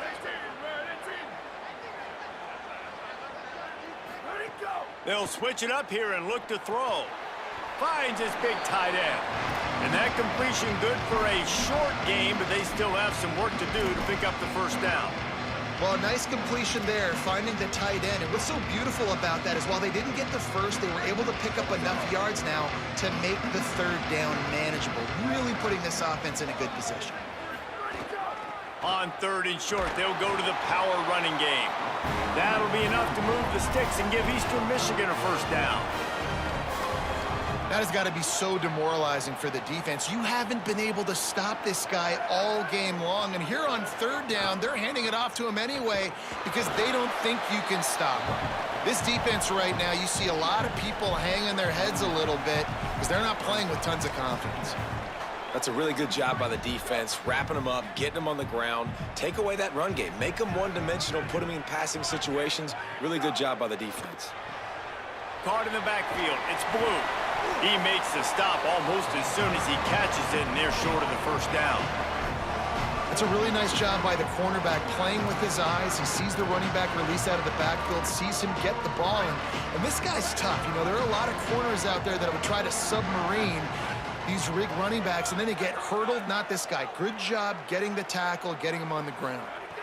Wants to throw. It's Reese. Just too much of a rush, and down goes the quarterback just behind the midfield stripe at the 49.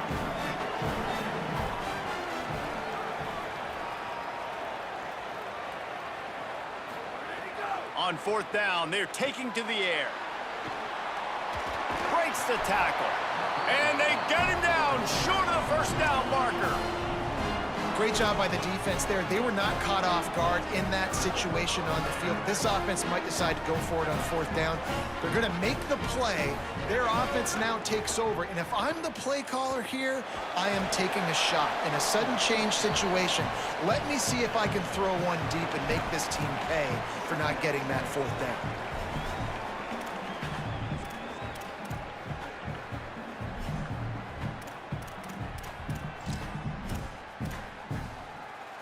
Solid pickup of 4 on 1st down. It's 2nd and 6.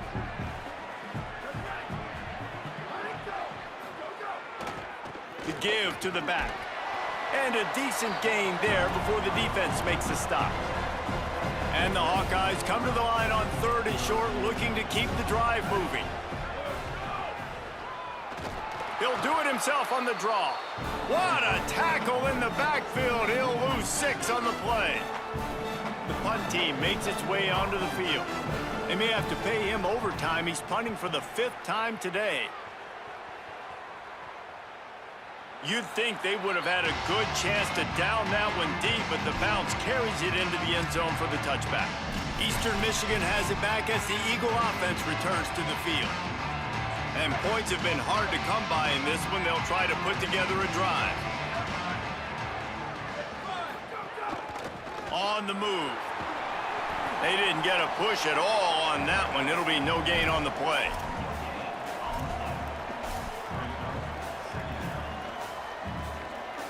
Try to make up for some of that lost ground on 2nd down.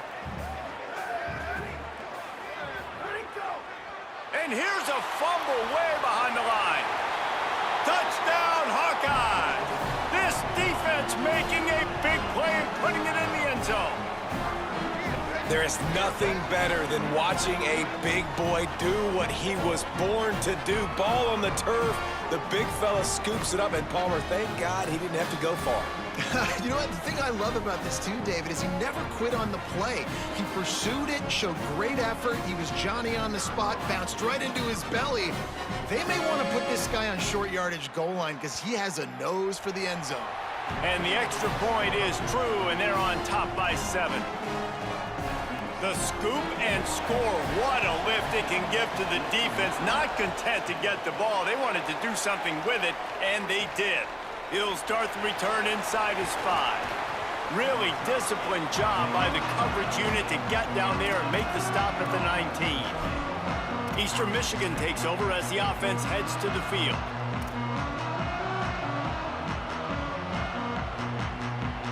Quarterback and running back set up in the pistol. Off-play action on 1st down. And the ball comes out. What a disastrous play. Defense falls over.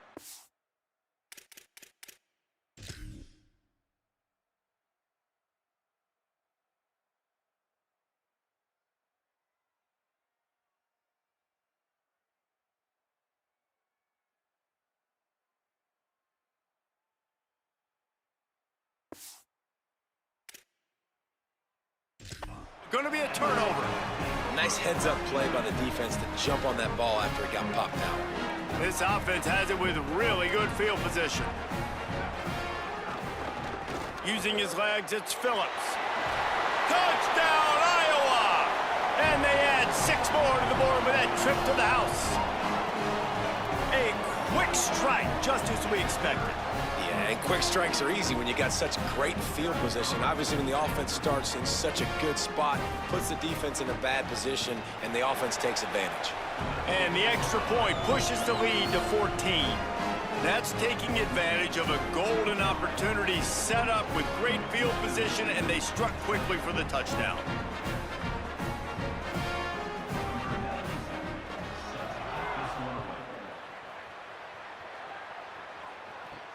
He'll bring it back from inside his 5. Nice job executing all of the assignments as they put a stop to that return at the 22. Let's go down to the sideline and Holly. For Eastern Michigan here on the sideline, I can see the coaches imploring their team right now. This has to be a turning point. Turning it over on that last drive, it could get out of hand if they don't make something. And the quarterback goes down at the 11-yard line. And we call his name again. This is the same guy. Remember, he had the defensive touchdown already. Now getting in the backfield, getting to the quarterback, getting the sack. He's been all over the field today. And the Eagles with a long way to go after the loss on the last play. Unloads to the wideout. Finds a man in the middle. And they'll knock him down. Guys, this offense is already reeling down multiple possessions. Really need to cash in on this drive. Dropping back, it's Reese. Finds a soft spot in the middle. He's going to have enough to pick up the first down as they stop him at the 33-yard line. Eastern Michigan has it and a fresh set of downs.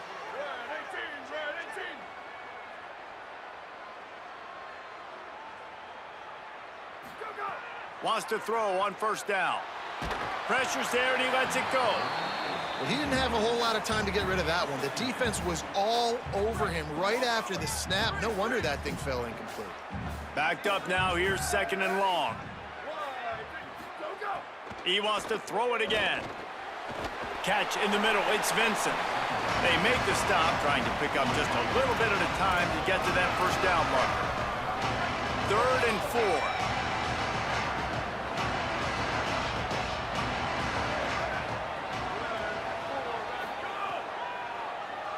Oh, he'll keep it on the draw. He's going to lose a yard on that one. They're getting to the line quickly and staying out there on 4th down. They're throwing for it on 4th down. Nowhere to go, and the ball is loose. He recovers the fumble, but they'll blow it dead right there. And remember, in this situation, the only offensive player who can advance the fumble is the guy who dropped.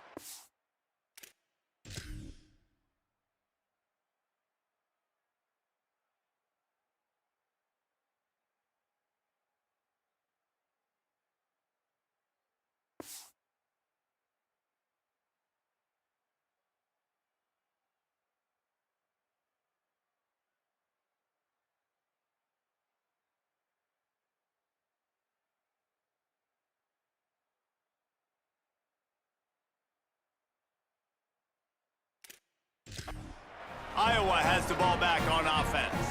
It's hard enough to stop these guys, let alone when they get field position like this. They scored last time, and this time, they'll crank it up from inside the red zone. Got away from trouble and got rid of it. Fires to the tight end. And that corner came in hot despite knowing that he was giving up some size. Short pickup of 4 on first down, dealing with a 2nd and 6. Movement on the offensive line. That's going to be a false start, and they'll walk it back. False start on offense. So the decision has been made, and the coach will take the penalty. A false start gives them a little extra work to do here on 2nd and 11.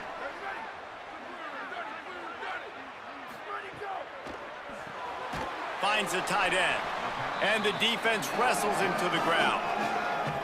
Nice route there by the tight end, making it real easy for his quarterback to find an easy completion. Already in chip shot field goal range at the 21, but this 3rd and short, they're still thinking touchdown.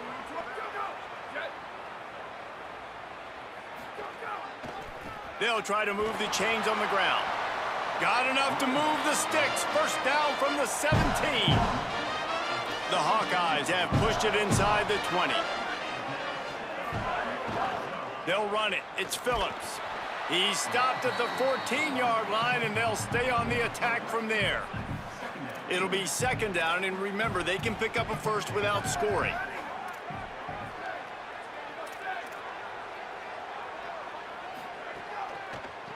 Trying to make that rush think on the draw play here. Touchdown, Hawkeyes! And they take it in for 6 more points. They'll try to add another to their lead. Precision blocking up front created the open lane, and the running back followed it beautifully. Yeah, it's pretty easy to follow an offensive line that makes those holes and just gives you a caravan all the way to the end zone. What an unbelievable job blocking up front.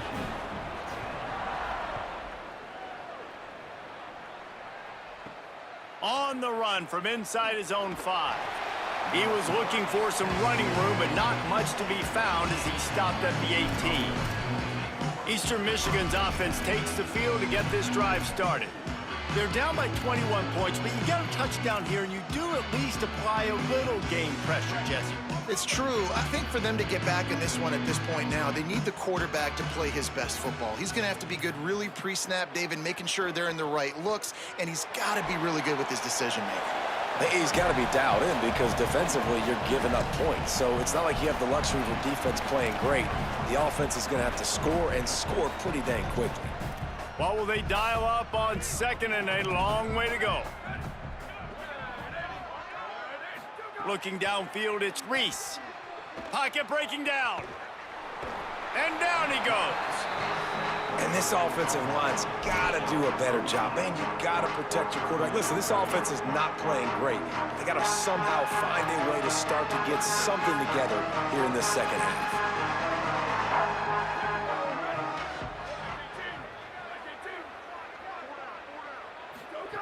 On 3rd and long, he'll need to loosen up that arm.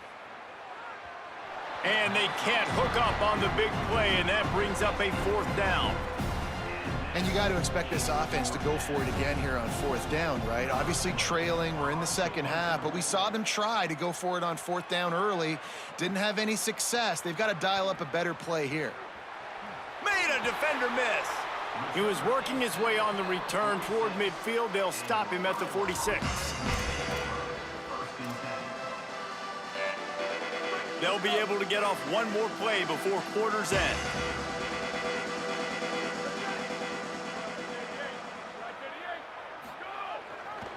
Looking for a crease, it's Phillips. They stop him in his tracks, and they'll head to the other side of the field.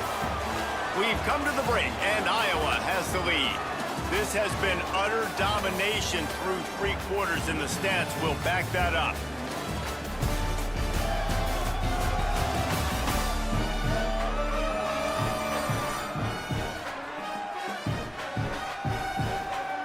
One more period to go, and we'll see just how much fight they've got left in them.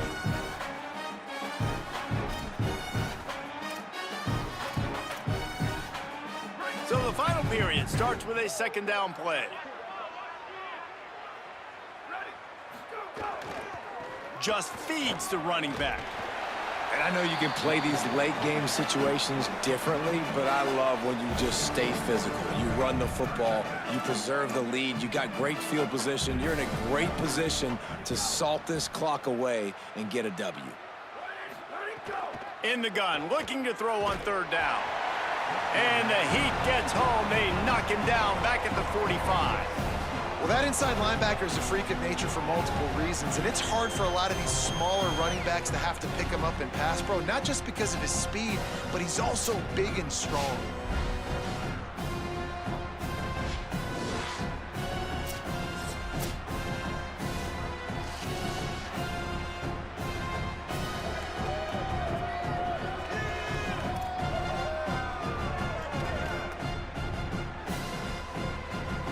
And the Hawkeyes line up to punt it away. They're up to a half-dozen kicks today. Gets it away, solid distance, but more importantly, trying to keep it away from that return man. The Eagles offense now ready to start the drive.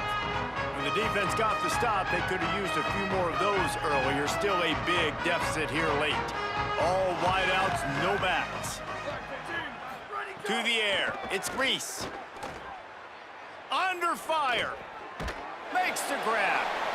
This offense has their work cut out for them, man, because the coverage has been so tight. And if you're not throwing to the sideline or you're not getting past the sticks, this defense is going to tackle you inbounds like they just did on that last play and bleed the clock. The Eagles can play this 2nd down a lot of ways with just a few yards to go. Back to pass.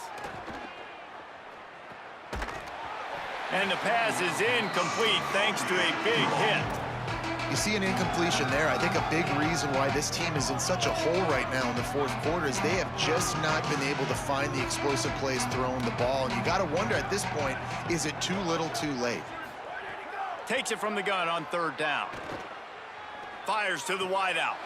He's got an open man. Finally corralled, but not before. He picks up the first down. And the Eagles come to the line with a fresh set of downs.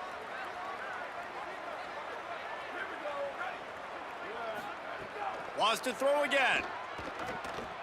Fires downfield. Complete downfield. Brought down at the 20-yard line after ripping off the big play. This is an offense that has skill. They've got speed, and because of that, this defense, they can't lull themselves to sleep. They've got a big lead here late, but they've now given up back-to-back big plays. They got to put the clamps down.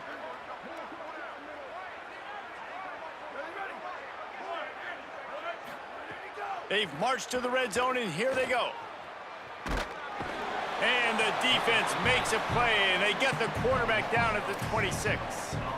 And it's been a long day for this offense. If you can't protect your quarterback, it's hard to be successful. That's the 5th sack they have given up. The offensive coordinator has no answers, and this defense has been flying around. They're working that left side. And he's able to shed one tackle and gets a pretty good pickup. After the completion, we see there is a man down, and the clock will stop to check on him. Now facing a 3rd and long. Back to pass, it's Reese. Bringing the heat. It's complete to the left. Brought down inside the 15, mark it at the 14-yard line. Now a 4th down decision to be made by this offense. Ooh, and that's a nice sigh of relief for the defense too, right? There was a broken tackle. The guy made it look like he was going to pick up the first, but because of great effort defensively, they were able to get the stop, and now they're setting up 4th down.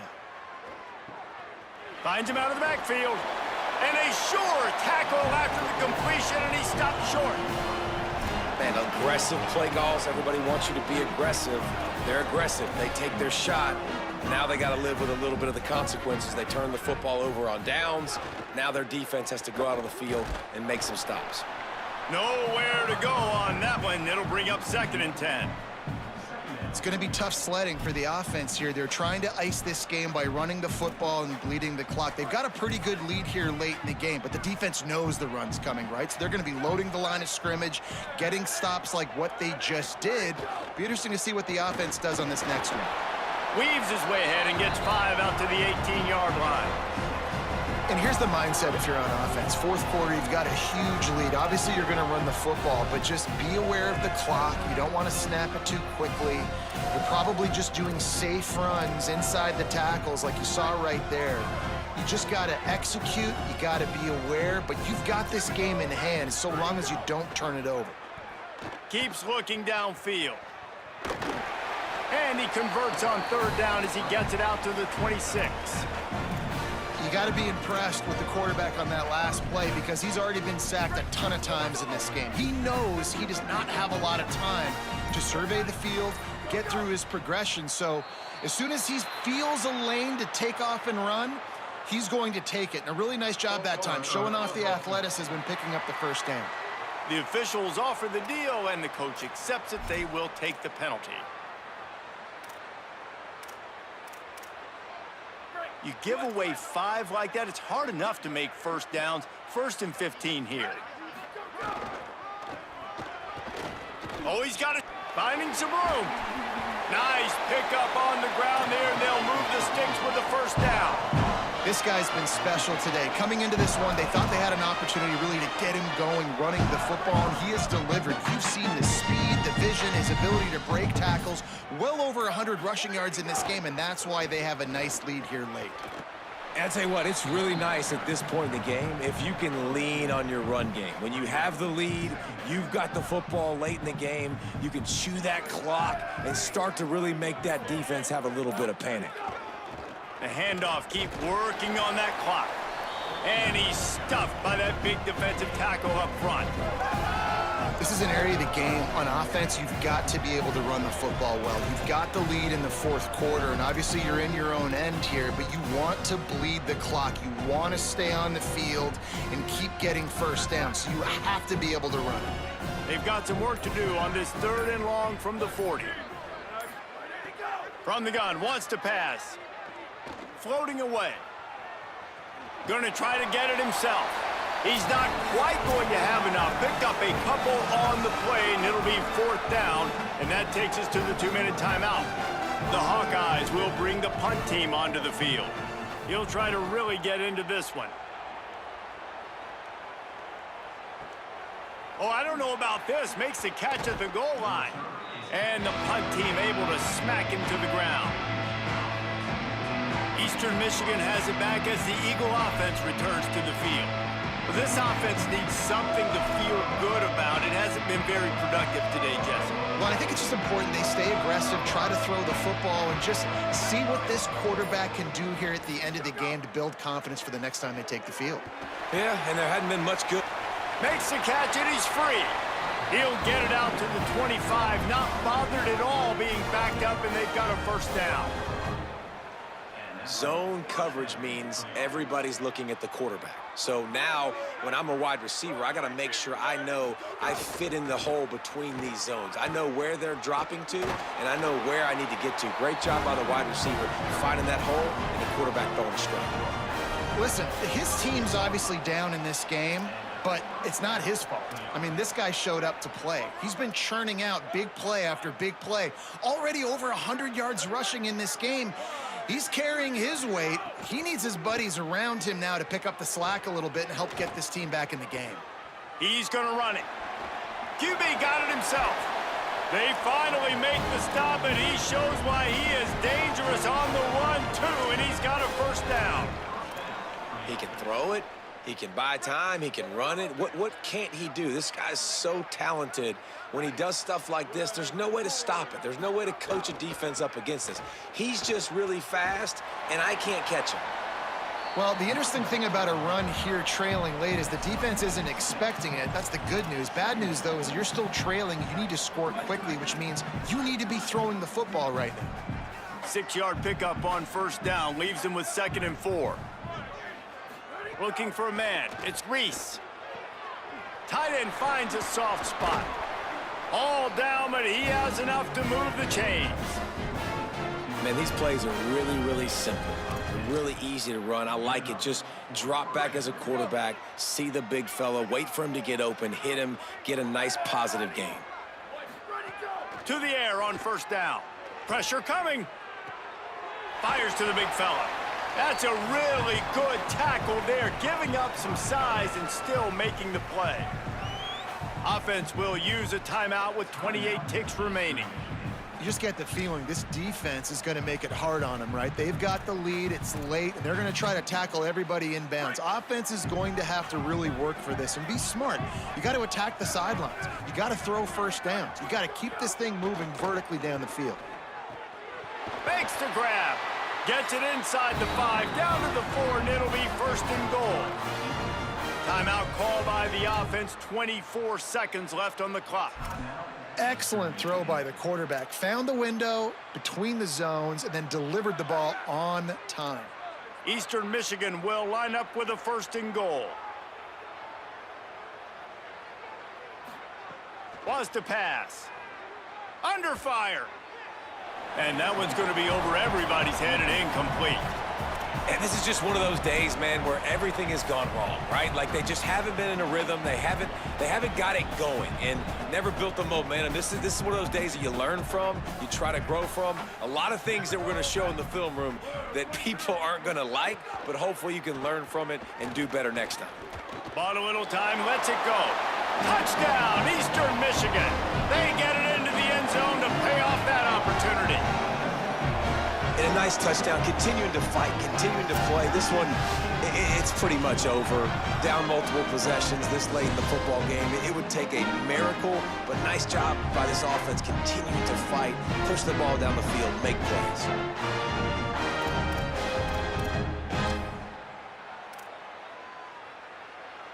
Here comes the two-point try.